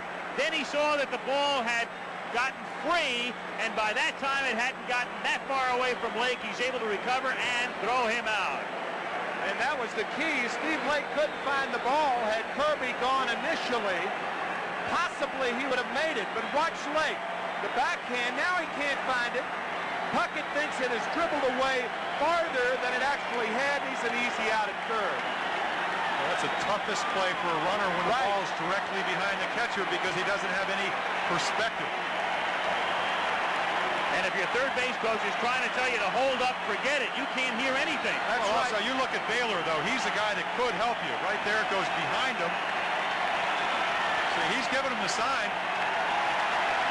Yeah, you could help me, but if you've got to rely on a coach in a situation like that, it's too late. You've got to rely on your own instincts.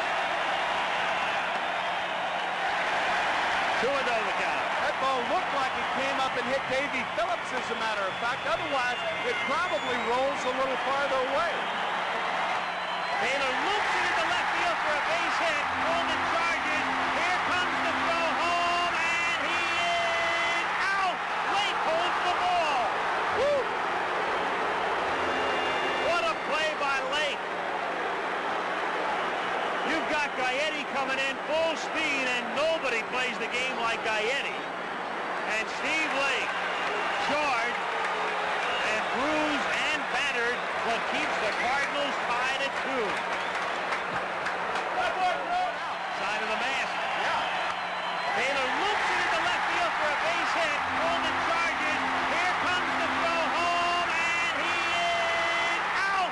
Lake holds the ball. Woo! What a play by Lake. You've got Gaetti coming in full speed, and nobody plays the game like Gaetti. And Steve Lake, charged and bruised and battered, but keeps the Cardinals tied at 2.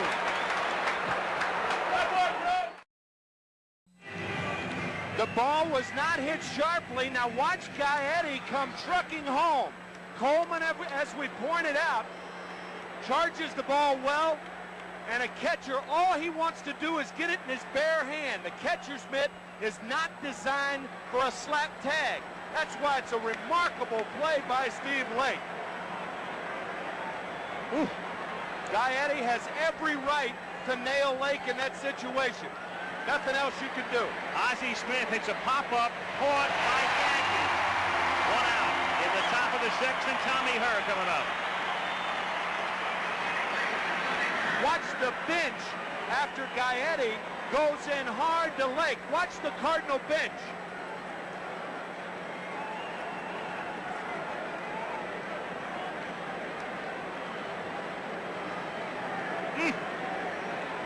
And Gene Gieselman leading the charge to make sure Lake was okay. The trainer, the first man out there. One gone. Tommy Herr takes inside, ball one. Smelling salts, you betcha. Another look as Lake does what he has to, and so does Gaetti. Reminds me of the 70 All-Star game, Fossey and Rose. Similar shot. Well, we were talking about Lake before he of the Life Imitates Art, watching the open of the game on television, then going through the double doors. He wishes this was art right now. But it's life. And he's feeling it. That's grounded into center field for a base hit. So Tommy Herr with a one-out single, and Lindemann is the batter. 2-2 tie in the sixth inning. Lake right next to Gieselman. And Danny Cox on the other side. That's what I'm saying about Cox. He throws one fastball and Puckett doubles. Baylor hits the slider to left field, so doesn't look like he's real strong. Meanwhile, Viola had retired 11 in a row. Now Herr at first base. And Lindemann at the plate. Takes a strike. 0-1. I'll tell you, Vince Coleman deserves a lot of credit because he gave Lake a chance both times by getting the ball to him as quickly as possible. Vince with 16 assists on the year, and none of his assists in his major league career have been as important as the two tonight. Two tonight that ties a record, a World Series record held by many, 2 in a game.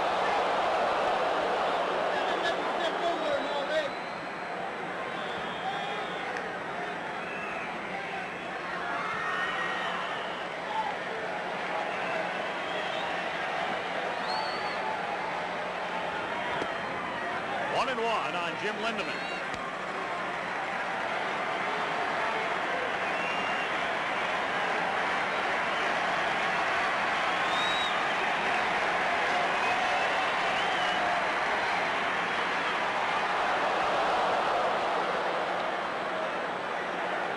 Good play by Herbeck. Very quick. You're so surprised at how quick Ken Herbeck at 260 pounds or 50 pounds is. That's a tough play. You got to go around the runner to make the play. A lot more difficult than it appears.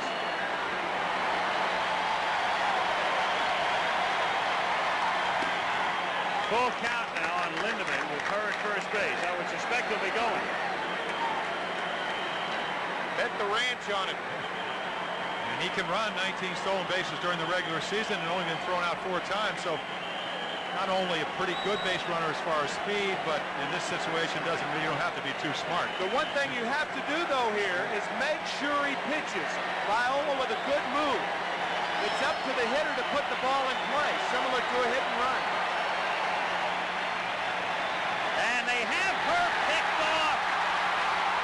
Herbeck to Lombardozzi to Viola. Viola backed up on the play, and Hacker says, how can you possibly call him out? And here comes Herzog, and good luck with Whitey and Wire here, with Lee hearing anything. Well, I'll tell you, from the naked eye, there was no way that Herr was out. But on the other hand, there is no way Tommy Herr can get picked off. As we mentioned earlier, it's up to the hitter to put the ball in play. And Tommy gets nailed here. You've got to make sure the pitcher goes home. What we said a couple of pitches ago. But he has clearly That's interference on top of it. He should be awarded second base. 2 times. Absolutely. A fielder cannot block the base paths without the ball. So you have interference, and he's safe. Outside of that, no problem.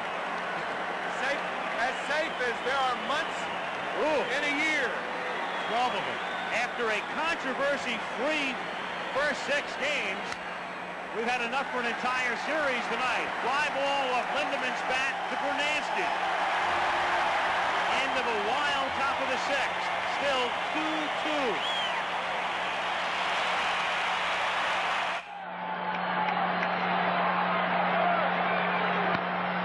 Little squibber to the right side. Worrell races over to cover. The throw doesn't get him. Worrell got to the bag in an argument here, and here comes Herzog amongst the other quartet.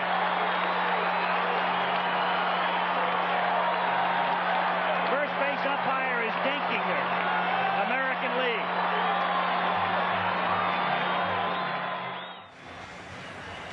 Tommy Herb picked off on a 3-2 pitch. That's one thing that went wrong. Now watch the others as far as the rundown play is concerned. Herbeck, without the ball, illegally blocking her. Her should be awarded second base, and the tag by the pitcher Viola is late, and Wire, bad insult to injury, calls him out. And on top of that, Viola may have balked on his throw over there. The hat trick. 2 of them. Well, Lombardozzi held it too long. Herbeck blocks Lee Wire. You won't see it right now. There's the interference. Viola doing his best. He's saying, why am I in? Right there, you see the blockage. He can't see what happened. He's blocked out on top of it. Viola says, I don't want to be in this play. Neither did Lee, I think. Neither did Tommy. Oh. 1-0 the count on Brunansky. 2-0. And the thing about the crowd here is so loud. That's the type of play where if Herzog can be heard, he's out there a lot longer. I'm not too sure that Whitey was arguing about interference. I think he was arguing about the out call. If he's arguing about interference, he may have asked for help from Dave Phillips, the home plate umpire, who had a better view. 2-0 pitch is a strike. It's futile, though. It's ridiculous to attempt to have an argument with somebody here. You just can't hear a man standing next to you. Could go inside. Yeah, right. Step in here, sir.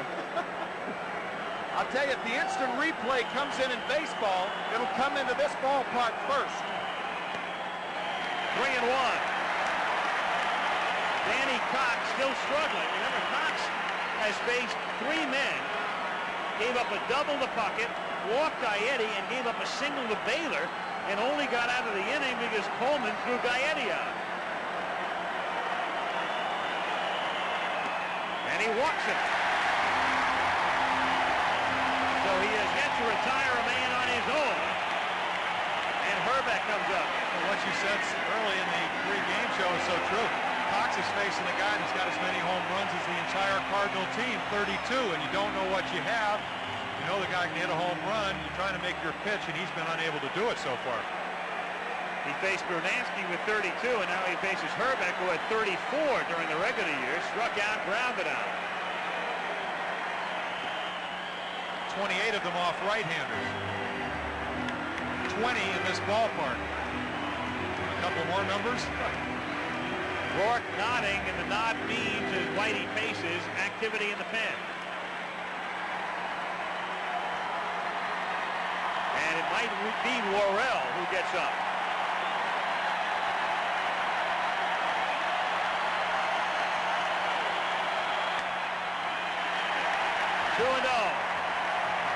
It is, it's Todd Worrell. And here comes Rourke.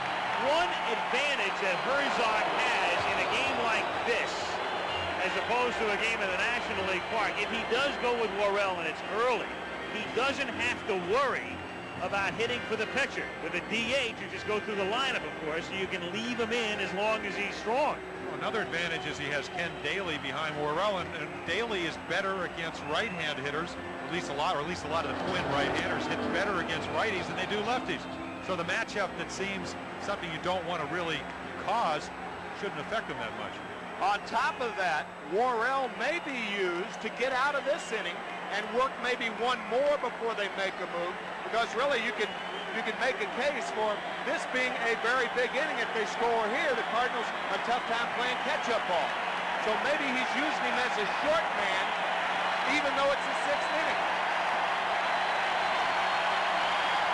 Brunansky at first, and the pitch is a change for a strike. 2-1 on Herbeck. 3-1.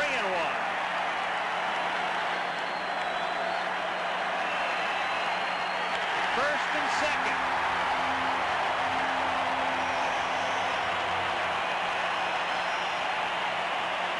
I think you may see Steve Lake go out and talk to Cox again. Yep, that's what Whitey just told him to do, and there he goes. You got to buy time right now. Worrell hasn't been warming up that much. The whole infield is going to help buy some time here. And also they've got to discuss all the possibilities with first and second and nobody out, and you've got to get that close to be heard. That's a tight-knit group.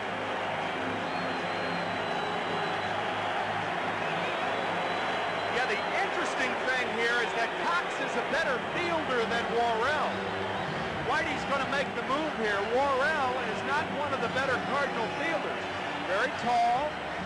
Cox a much better fielder.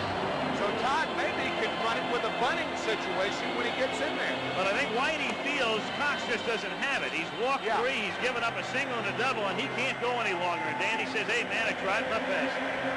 And there's a few words for the umpire as well. Until we meet.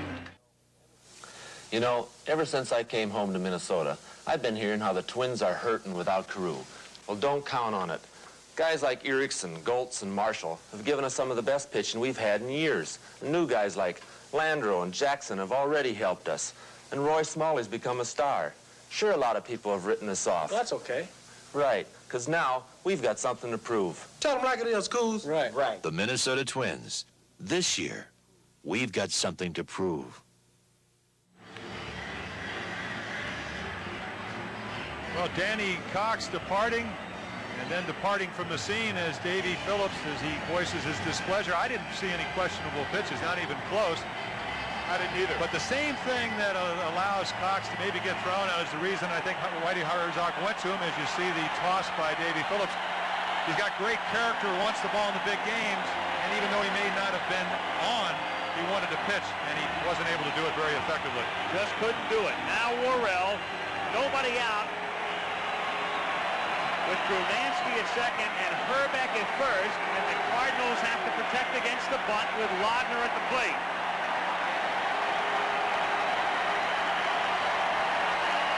He squares and looks at a strike, with Lindemann charging and Lawless on that plate backing up to cover third. Lindemann charges, it's outside, they throw down to second, and Ozzie is able to scoop it out of the dirt. Brunansky, Ozzie ran back to center field with the ball in his glove, trying to make Brunansky think that the ball got by him. Strong throw by Lake, but a short hop and a good play by Smith. Now watch him. It's exactly what he did. After the play, Ozzie waits a beat, and now he runs towards center, trying to decoy Brunansky. But Tom didn't buy it. Lindemann, 45 feet from home, and the pitch bunted at and missed for a strike. 1-2. I tell you, Al, the interesting thing about the Cardinal defense right now, it's at its weakest on the corners. Normally, they would be having the rotation play on with Terry Pendleton coming in, but since Lawless is in third, lacks the experience on the rotation play, they're forced to play it straight up. The rotation play, the shortstop goes to third, the third baseman charges, the second baseman goes to first with the first baseman charges. 1 ball, 2 strikes. He swings away, pops it up in foul ground, playable for Lindemann. A big out. A big out. Still runners at first and second. Brunansky is the go-ahead run. And Herbeck at first.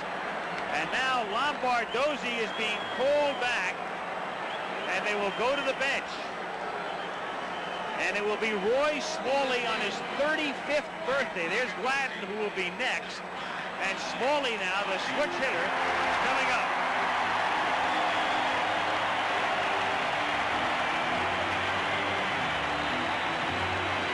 One for two in this World Series. Both the bats off Worrell. Fly ball the other night in St. Louis. Double here in the second game to left center field. So he's seen Worrell. He knows how hard he throws. He's seen the movement of the ball. And still, I don't know if that's good enough preparation, because we're talking about a guy that can throw. So Smalley coming up. Smalley is a switch hitter. He hit .275 during the regular season. As a left-handed batter, he hit .277. He very rarely comes up right-handed. He was at the early stage of the year the left-handed DH on a full-time basis. But now he comes off the bench. Matter of fact, I take it back. He did get the double here, but he's the one that hit the ball that Lindemann booted. Hit the ball very hard off Worrell that took a short hop and went by Lindemann into right field. Could have been a base hit, but they scored it as an error. So the ball sharply both times up.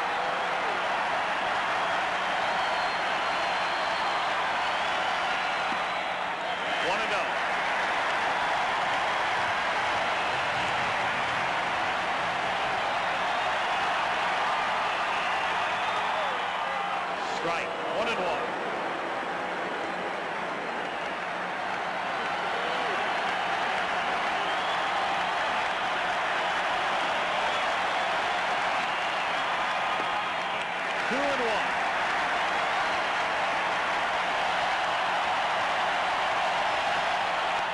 Half swing, 2-2. Wondering why you swing at a bad pitch. As a hitter, you have to get the bat started. We saw early in the game all the high pitches that Viola was throwing. Get the bat started, you can't stop it once you see the ball zoom out of the strike zone.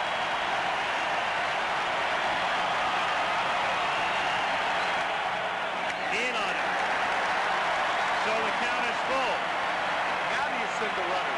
I wouldn't. I don't. Jim? No, not at all. Strikeout pitcher, catcher Lake that can throw. Smalley, first one to admit that if he doesn't play a lot, he strikes out more than he usually does. They go. High, ball 4. They're loaded.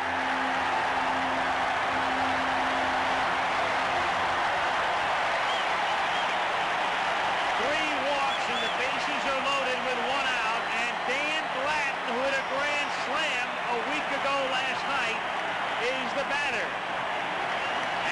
Newman, who will go into play second base, is the pinch runner for Smalley.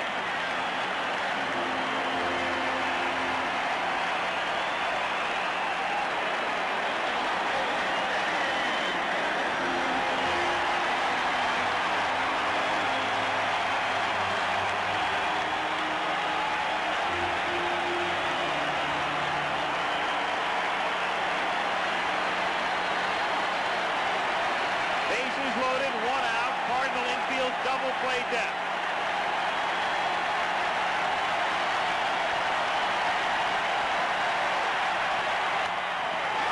Hooking foul.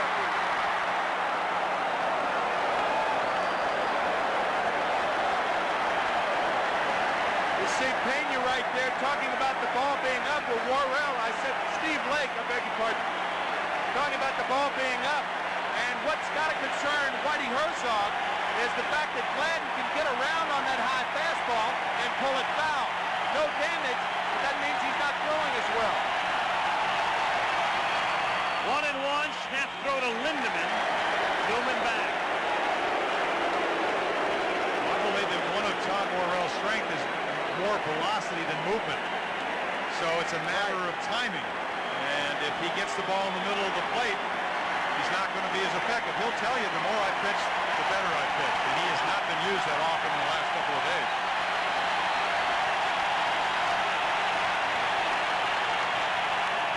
One and two. That's how a guy like Worrell is going to get you out with a runner at third and less than 2 outs. pop you up or strike you out. It's rare that he gets a lot of double play balls.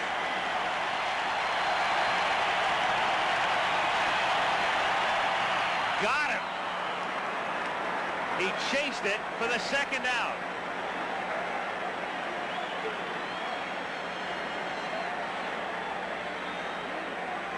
We talked about the fastball. Now look at the slider, second better pitch. Very tight. As we said, a slider slides.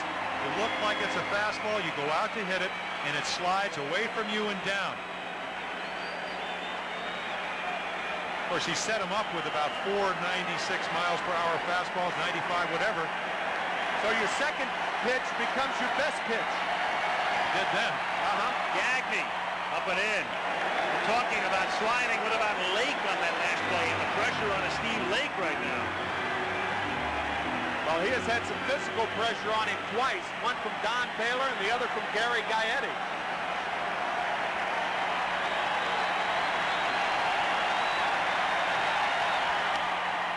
One and one. 2 and 1.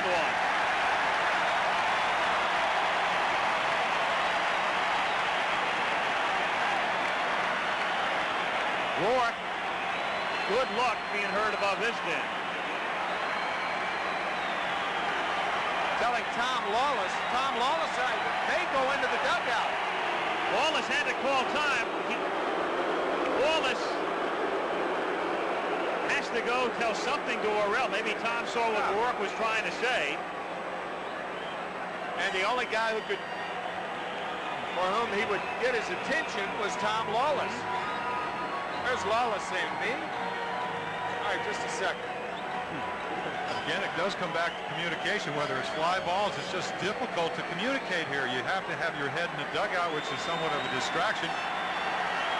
Again, a right-handed pitcher can't see over the Cardinal dugout.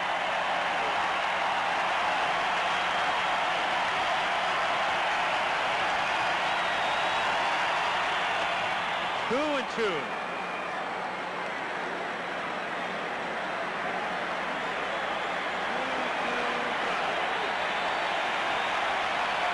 Pick up the tradition down in the pen because the ringleader Newman is at first base. Full count, the runners will go.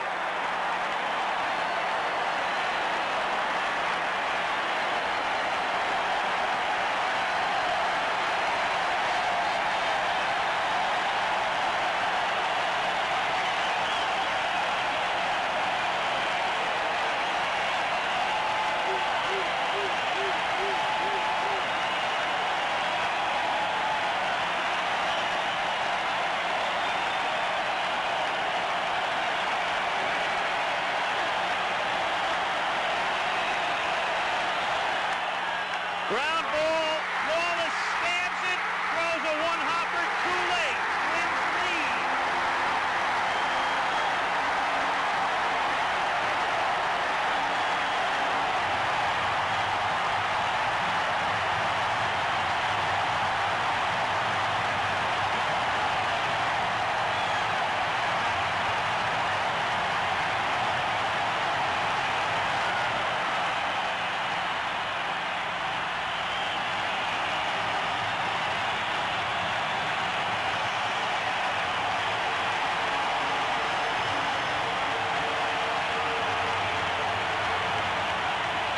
See Greg Gagne on the fist, and then Lawless makes an excellent play, saves one run, nosedive. We talked about his lack of arm strength. You should look at it from another angle. Saves one run right here, but makes the only throw he can on one hop. Gagne well across the bag. You know, Jim, with the runners running and Newman's speed, he might have saved 2 runs with that play.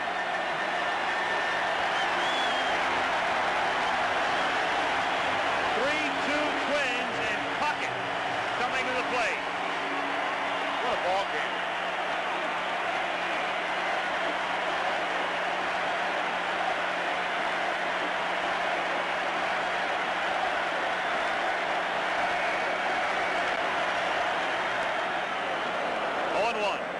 And that's what you have to do. I mean, he's got 5 out of his last 6 at-bats. He's gotten hits, and he's hit the ball sharply.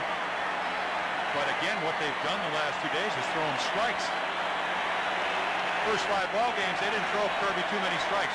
Similar to what we just saw. Strike 2.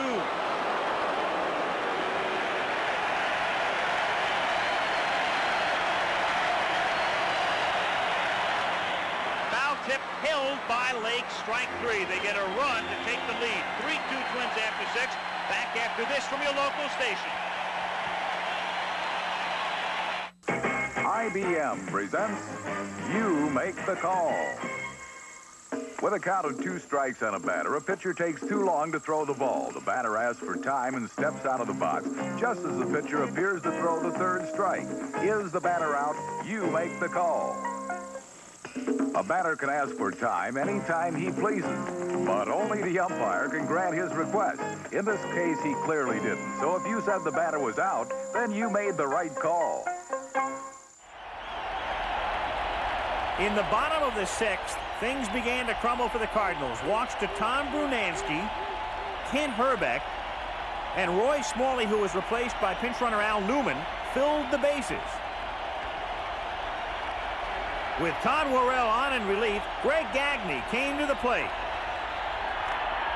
Ground ball, Wallace stabs it, throws a one-hopper too late. Twins lead. The Twins had finally forged ahead 3-2, and the Dome crowd was in 7th heaven.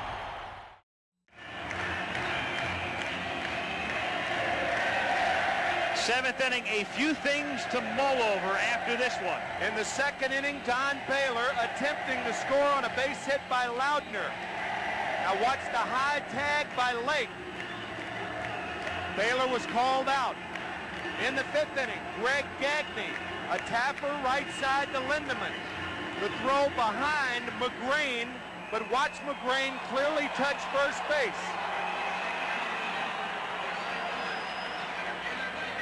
Gagne calls safe. Herr in the top of the 6th inning.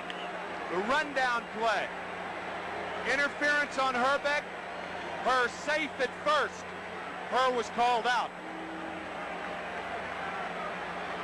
And all that through 6 as we go to the 7th. 3-2 Minnesota. Willie McGee, then Pena and Oquendo. Frank Viola, and he's been on the bench a long time. That was a very, very long bottom of the 6th inning.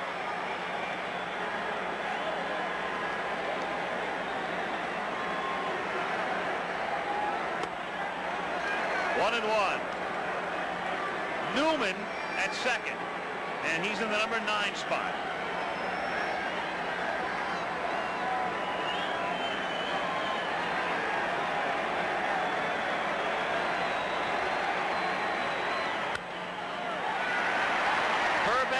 Newman and Brunansky all chasing it, but they can't make the play.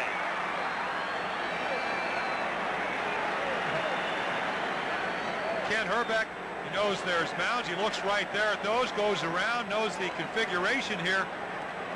Almost gets to the ball, hits off the railing, and Al Newman with a spectacular play, but it doesn't count. How about that? This is a weird game, I'm telling you. Newman made the catch off the fence. Yeah. That's hit sharply to short. Gagne backs up, guns him down. One down in the 7th inning. And Pena comes up.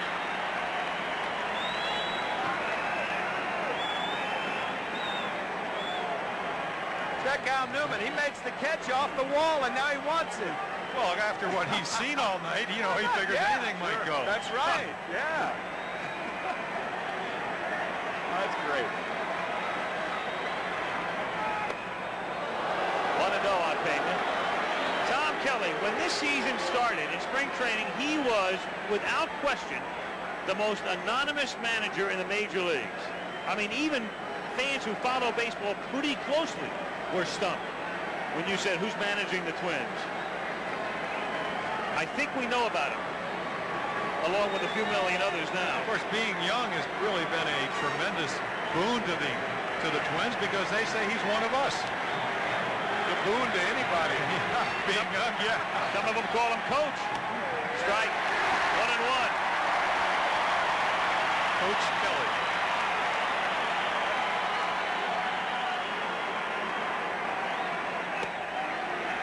Two and one.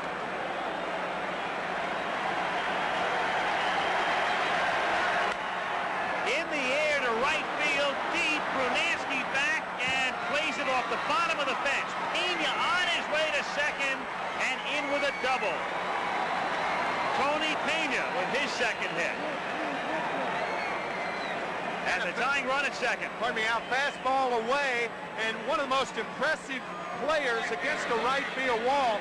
You mentioned Yaz last night at Fenway. I think that's an excellent example because Brunansky not only fields the ball well, he barehands balls off the wall and it is in position to throw. I mean, something you said earlier in the series, Al, that he told you the trick is to play it off the three.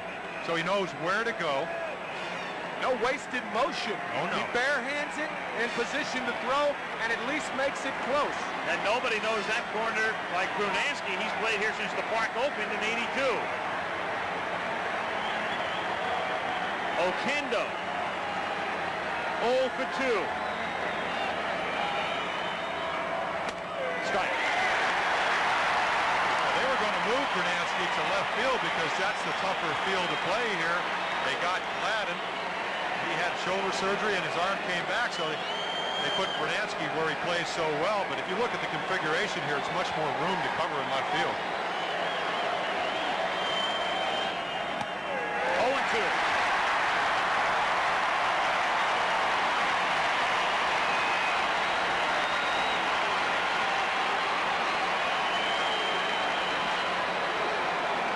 Frank Viola has not walked anybody. As his same thing that happened in the first game. 3 walks in the 5th game when he had trouble. Struck him out. And when he does, the first emotion we've seen, a little jump, a little skip. I tell you what, you get to the 7th inning of the 7th game of the World Series, you start counting outs if you're a pitcher. You take them one by one, but you start counting the outs. See the end of Oquendo being fooled by a changeup down and away after he set him up with a fastball on the inside part of the plate. He's counting outs right now, and he's thinking about 7. 2 out in the 7th. Pena at second. Lawless 0 for 2 tonight. Pena goes, pitches high, throw to Gaetti off the heel of his glove, and Pena is safe. Oh, boy. I don't understand it. I don't mean, it either. worked, but some plays in baseball, even if they work, they're bad plays. Terry Pendleton did it twice yesterday, but Terry Pendleton's a guy who can run. If this is a good throw, he's out. And the Cardinals are out of a scoring opportunity. The first one since the 2nd inning. Hit the base. Yeah. Hit third base. He looked at Gaetti, who was playing very deep, and figured, why not? 1-2 on Lawless, who lines it to center field right at Puckett. At the end of 6 1/2, Minnesota 3, St. Louis 2. For the Minnesota. Come on, guys! Now Go! first baseman. Some of the best seats in the house are now available for single game advance sale. But people are picking them off fast. Pretty soon, the seats you want for the Twins games you want may be gone. So come to the Dome's ticket office or call now and pick them off first. Pick them off now while the picking's good. How about a little bingo? 7th inning stretch. The Metrodome in Minneapolis. Gary Gaetti will lead off. He involved in this play at the plate in the 5th inning. No ill effects shown by Gaetti or Steve Lake. Of course, as you can see, Lake takes the brunt of it. Just holds on. So here we go, bottom of the 7th. Al Michaels, Jim Palmer, Tim McCarver. Game 7 of the World Series, 3-2 Twins. Gaetti, Baylor, and Brunansky facing Todd Worrell in his 2nd inning of relief. The shallow center, McGee gets a late start, comes charging in, makes the catch on the run. Willie plays a deep center anyway, and he caught that up near the heel of the glove.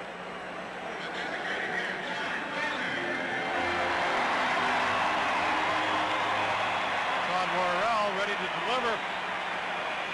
So fastball, Gaetti pops it up in what is a routine play, as you see what Al was talking about, a long run for McGee. And right on the wrist, out of the glove and the wrist. Again, you just don't see it that well here. Don Baylor, who got the losing share in last year's World Series. Looking for the big diamond now, 0-1. What a career. I remember when he played with the Orioles, Earl Weaver said he will be a most valuable player at some point. And at that point, I just didn't think that he was going to be a full hitter, hit a lot of home runs. 1979, 36 home runs, or excuse me, 39 home runs, 136 RBIs. Fly ball on the right. Oquendo looking up into the Teflon, makes the catch. 2 down. And Brunansky coming up. A reminder, next Sunday, the New York City Marathon.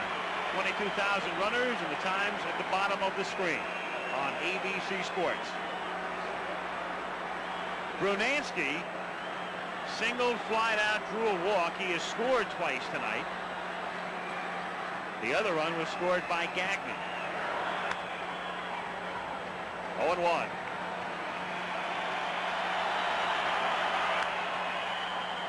Popped up. Wallace circling, stays with it. Nothing's routine.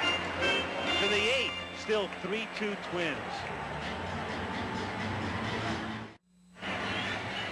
Funny, in this age of instant gratification, if you don't have your socks knocked off early on, everybody says, oh, the World Series is pretty dull. And it takes a few games for it to build, and then you get to this point, like last year. It takes some time as the music that was playing between innings twist and shout. It takes some time for things to build up to that crescendo, and this game certainly has not disappointed anybody. It's got my attention. And the series, too. Yesterday's game, today's game. Here we go, 8th inning, with Lake leading off and fouling it away. 9-1 and 2 for the Cardinals. Lake, Coleman, and Smith. The president of the American League on the far left, Bobby Brown. And his opposite number, Bart Giamatti, also in the ballpark, along with the commissioner.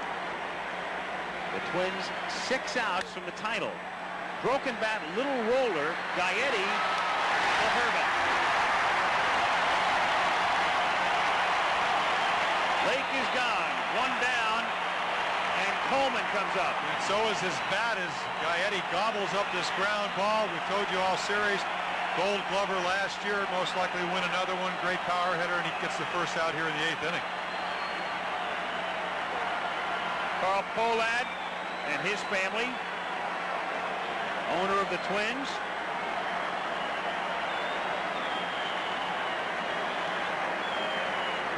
Coleman 0 for 3. Foul back, 0-1.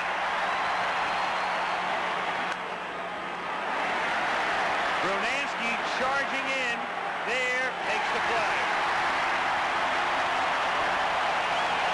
2 down. Smith, the batter.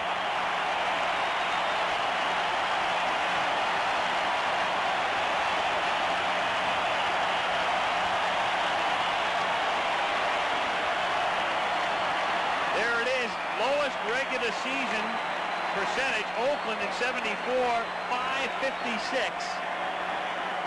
The Twins well below that this year at 525.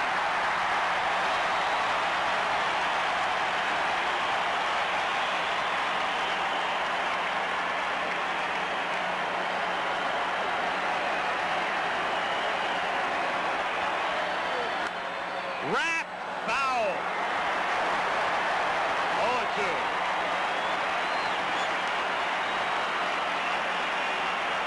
Just barely foul.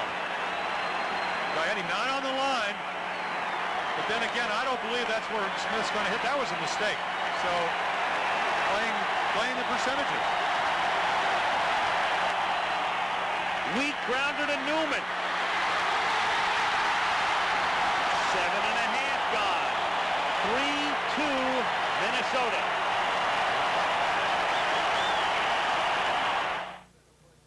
Left center, Bush. Hit one out. Minnesota Lumber Company. Big Dan Ford. Bad Glenn Adams. Craig Mongo Cusick. Butch, love that kid. Hey, guys, these balls cost $3.50. Don't lose so many of them. The Lumber Company is still in business. Bottom of the 8th inning. The Metrodome is rocking. And that is a redundancy. The Metrodome has been rocking for a couple of weeks. Kelly with Viola between innings. You know, you wonder when he strikes that sort of pose, is he telling him, hey, you've given me everything you have, I may go with Reardon in the ninth? Maybe, I don't know.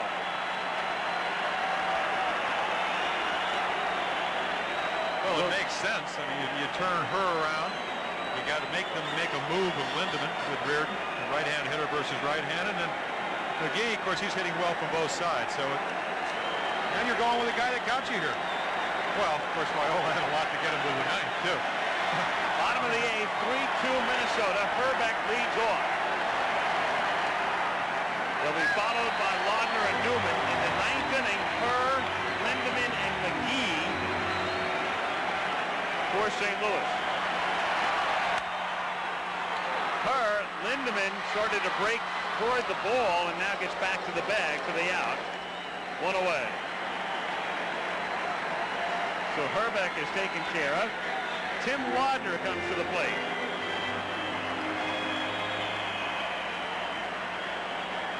Daly, earplugs. He's heard enough.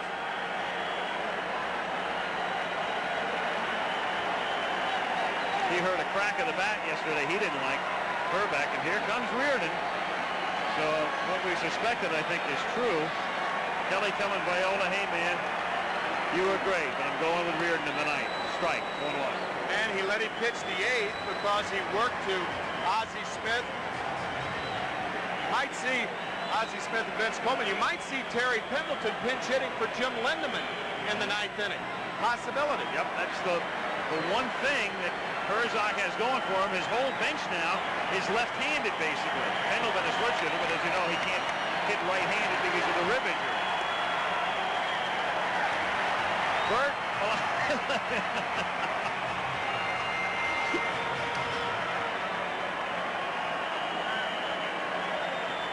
Bert will give you that look on April 7th and October 25th. It doesn't matter.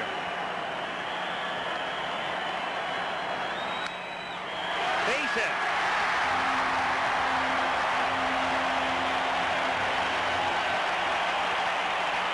Laudner at first, one down. Al Newman. And the man who could only sit and watch, Clark. Think he wouldn't have liked to have been able to hit in this ballpark? Huh.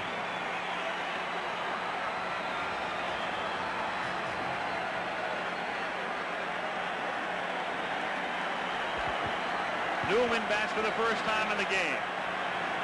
As a left-handed batter, he hit 178 this year. Hits it in the air. Coleman was playing him to slice anyway and makes the catch in foul territory. So 2 down. And Dan Gladden, who is 0 for 4 tonight, coming up.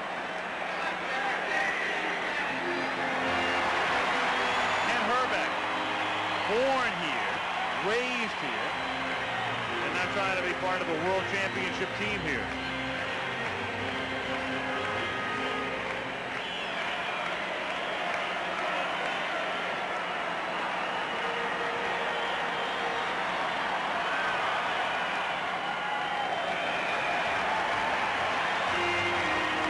Joe Magrane finally gets to a World Series.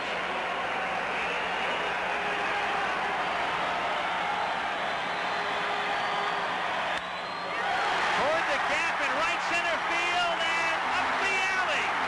Laudner is being waved in by Reddick. Here comes the relay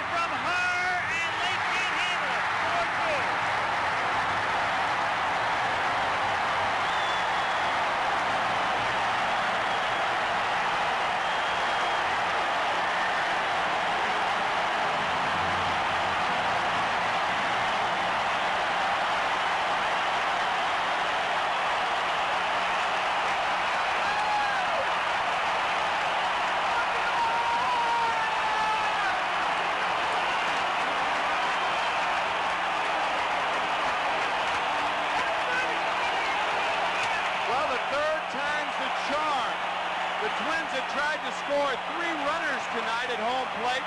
The first 2 were nailed. The third one, Tim Laudner, could have been nailed were it not for the in-between hop thrown by Tommy Herr. Good play by Rick Rennick, the third base coach, realizing it's 2 outs and you're going to take a chance. You'll see a good throw would have gotten him. See the second short hop, Steve Blake unable to handle. You could see, obviously, if he comes up with these outs. So the man that really put game 1 away with a grand slam may have done it here in game 7. 2 out. 0-1 on Gagne. Line drive, 1 hop to Tommy Herr, and that's that in the 8th. To the 9th, 4-2, Minnesota in game 7. Toward the gap in right center field and up the alley. Laudner is being waved in by Rennick. Here comes the relay from Herr, and they can't handle it.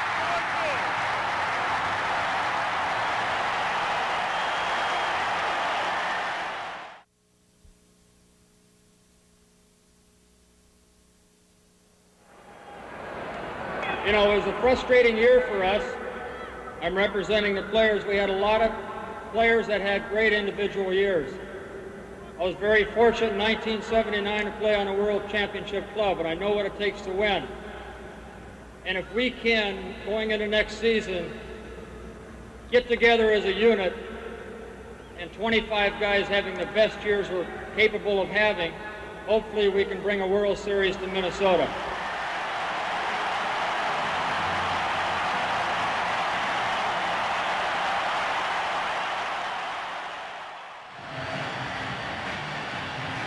Team trailing going into the 9th has ever won the 7th game of the series. 4-2 as we go to the 9th. Last year, when the Twins season ended October 5th, Frank Viola was the winning pitcher. He beat Chicago 3-0, and that meant the Twins wound up 21 games out of first in 6th, ahead of only Seattle in the American League West. A year later, they are 3 outs away from the World Championship. And Jeff Reardon to try to get the 3 outs. And a man so responsible for them getting here, along with Gladden, Berenguer, the new players on the ball club this year. 31 saves, 35 last year. Montreal, 41 the year before. The only relief pitcher in the last 6 years that's had over 20 saves. Fastball, curveball. Herr, and then Kurt Ford is out on deck, and then McGee. 1-0 on Tommy, who is 1 for 3. Anything for a rally. And if you think that run in the 8th inning wasn't important, consider the fact that you really take away the meaningful running attack of the Cardinals. They can still run, but it's not going to be the tying run unless 2 are on. 1-1.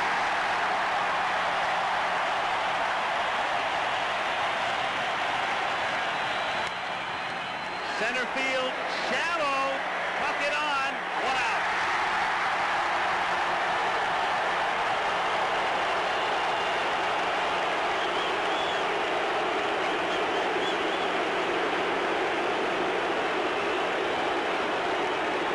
Kurt Ford, that's for Lindemann.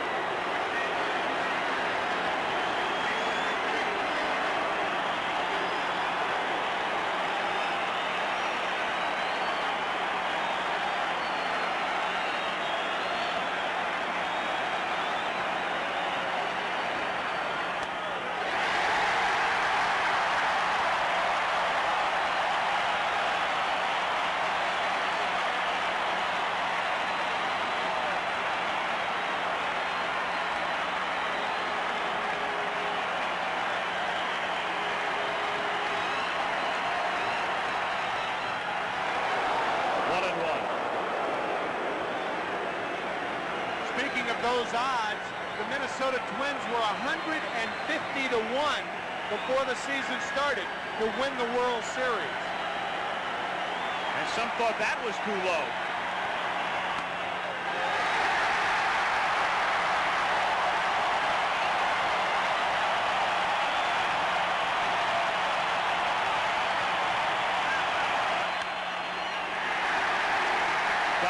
calling. 2 guys.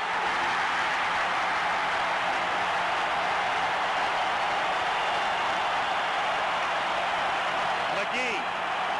Next.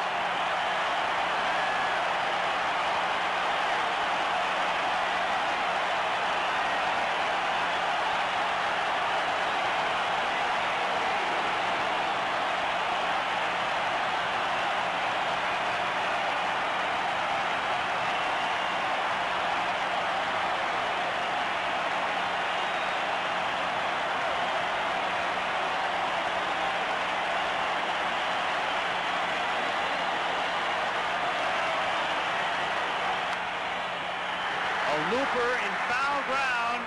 Gagne has no play. 0-1. If McGee keeps it alive, Pendleton has come out on deck. He would be the tying run. Terry would bat for Pena.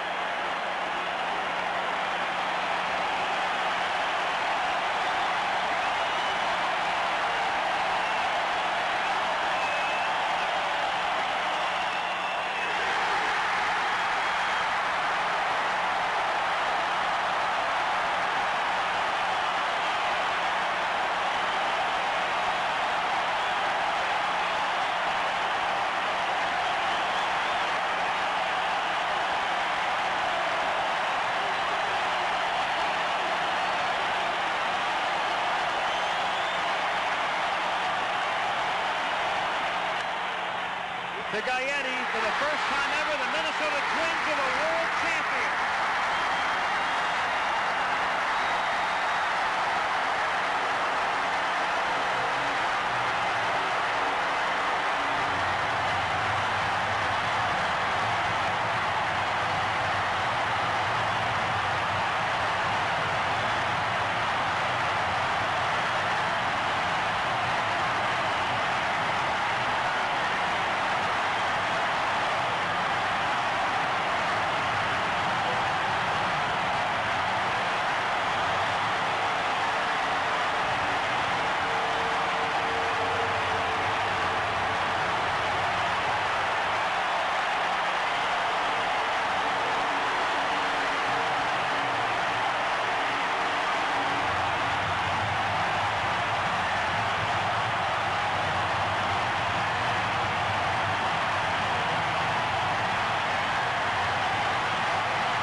when we come back.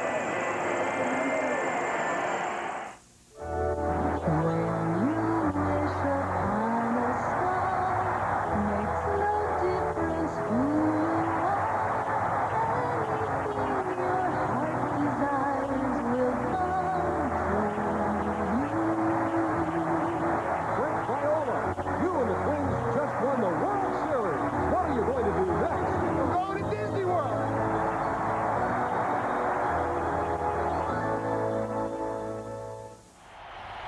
They added one more run in the 8th, and the fans, including Twins owner Carl Pohlad, were poised for the 9th inning. In the dugout, Tom Kelly told Frank Viola that he would go with his closer, Jeff Reardon, in the 9th. And with more than 55,000 fans on their feet, leadoff hitter Tommy Herr stepped to the plate. Center field, shallow, puck it on, 1 out.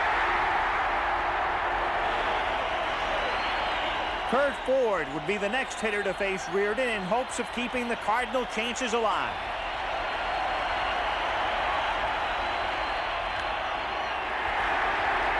Gaetti calling. 2 guys. Now the fans could barely hold back their joy as Willie McGee came up with nobody on, 2 out, and the Cardinal hopes slipping away. To Gaetti, for the first time ever, the Minnesota Twins are the world champions.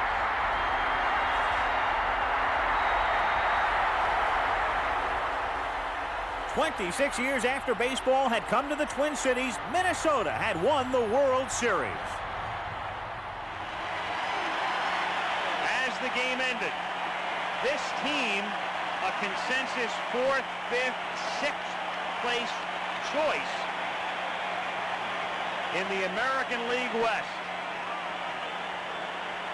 with a manager not named until 7 weeks had gone by in the offseason last year, with a 34-year-old general manager, Andy McPhail, a team that not long ago may have been headed elsewhere. Their future in Minnesota seriously in doubt. Small crowds, the depths of the standings, and now this.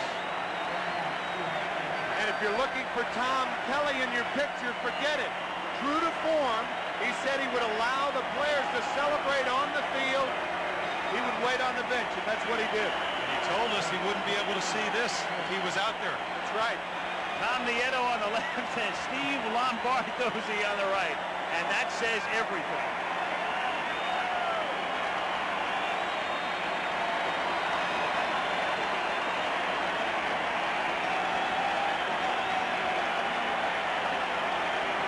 The Metrodome still rocking.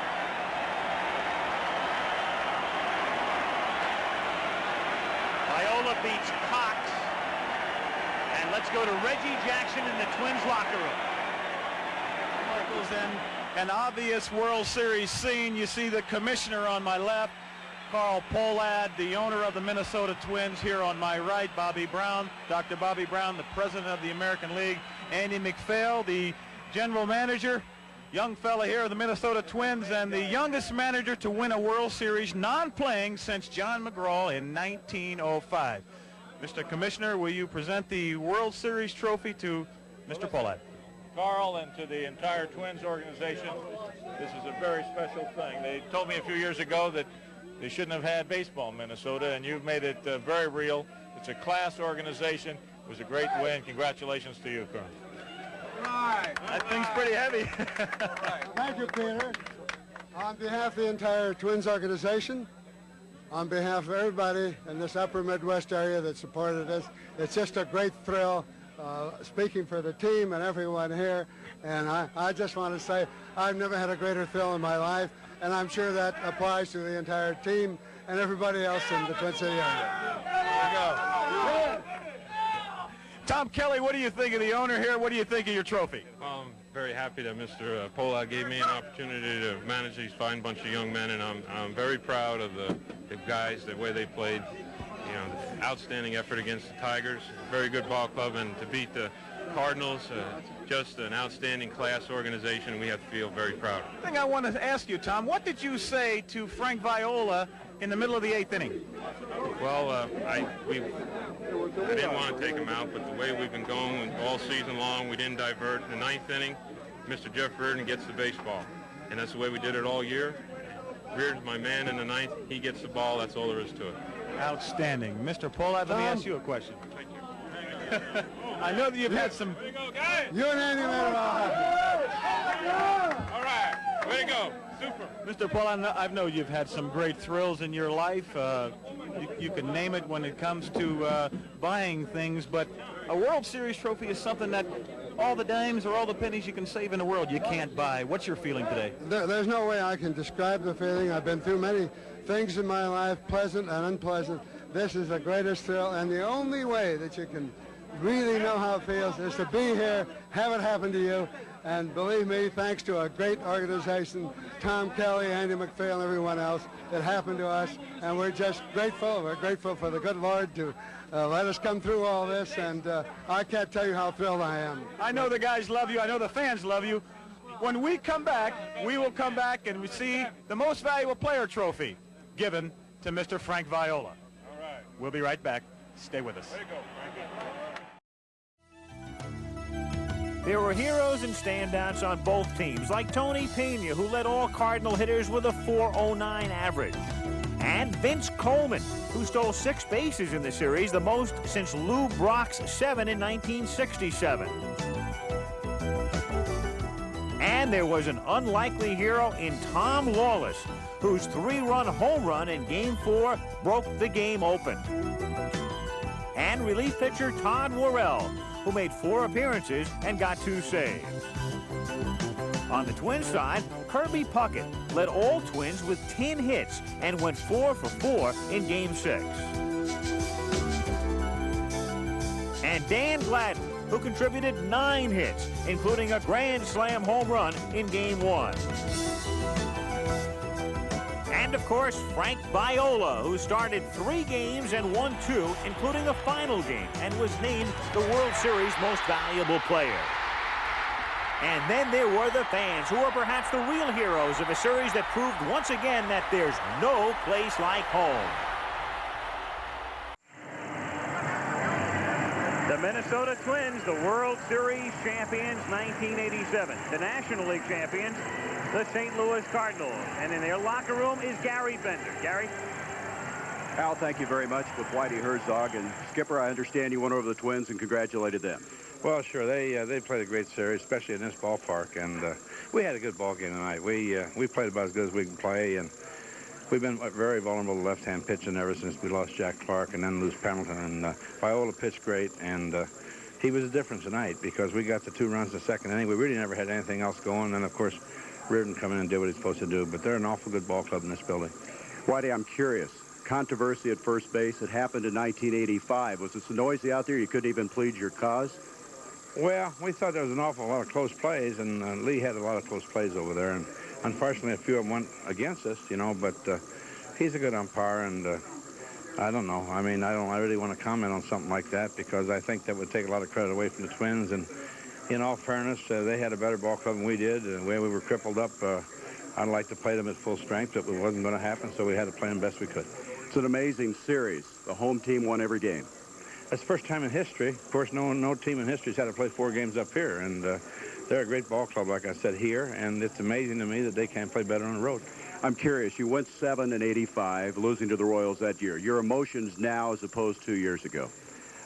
Well, we thought we got something taken away from us in '85, and we thought we had it 1-6, and it didn't turn out that way, and the 7th game was a nightmare with the things that happened. I felt awful bad about that. And today, this series, I mean, they won the 4 ball games they should have won. We won the 3 we should have won, and basically there's not much to say. And as a manager, I'm glad to be in the World Series 6 times. I'd like to win all 3 of them, but we're 1-2, and I'd much rather be 1-2 than 0-3, but I'd like to be 3-0. But by the same token, you can ask Bud Grant this, who's one of the best coaches. I'd rather be 1-2 than 0-0. Well, you wired this team together. You came through with a lot of injuries and still kept them in to the very bitter end. Well, basically, it was almost amazing that we were able to hold on. We had all the injuries early in the season, and I didn't think we were going to be able to keep our head above water. The guys just played great, and the guys we put in the lineup did a job. And then when our lead was down to a game and a half with 25 to go, the fact we lost Clark, he's a big asset to our ball club, and I didn't think we could hold on then. We did. We beat an awful good ball club in the playoffs.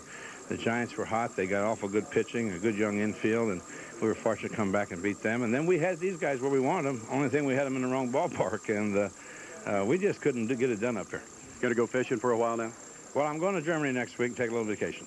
All right, let's go now to Reggie Jackson back in the Twins clubhouse. Thank you very much, Gary. Before we get on to the Most Valuable Player Award donated by Chevrolet in Major League Baseball, the commissioner has something he'd like to say. Well, we just received a call from the President of the United States, and he congratulates the Twins and the whole organization and invites the entire team to the White House for a ceremony in the next couple of days. They're looking forward to seeing the whole team and congratulate everybody. But I think we got a MVP here. Great pitcher, played very, very well. Frank Viola, we're proud of you, and Chevrolet MVP trophy. Why don't you go ahead? Frank, do you think you can make it down to the White House? I'll find time, believe me. Here with me, Mr. Tom Stout, the General Marketing Manager for Chevrolet, to present the Chevrolet Major League Most Valuable Player Award. And Chevrolet, you know, the heartbeat of America. I think you became the heartbeat of the city of Minneapolis tonight. Oh, it's a tremendous feeling. You know, MVP is a great, great honor, but I couldn't do it with the other without the other 23 guys, and they all should share in this. Mr. Tom Stout? Frank, you won the two big ones, the first one and the last one, and you truly led a team of destiny. And it's a great pleasure for us at Chevrolet to be able to present you this trophy as the most valuable player of the 1987 World Series. And we look forward to presenting a car or truck in your honor to the charity of your choice to help a lot of other people. Congratulations, Frank. Absolutely super. Thank you very much. Nice going, Frank. Thank you, Reggie. Nice going. Congratulations to you. Oh, it's unbelievable. It wasn't unbelievable when you were out there. I was able to forget about Game 4 now. I have a nice winter ahead with Game 7, and all the guys made it possible, and that's the way we played all year. It's just an incredible, incredible feeling. Frank, coming back on 3 days rest, how did you feel going out there tonight? I felt outstanding. You know, even the time in St. Louis I did, but the difference between tonight and Game 4 was I was able to get ahead strike one and pitch my game. When you're behind ball one, ball two, I think any team in baseball can hit you, and that was the case in 4. But you struggled early in the second inning. You gave up a couple of runs, a couple of base hits, but then you settled down. What did you try to do? Well, just keep the team close.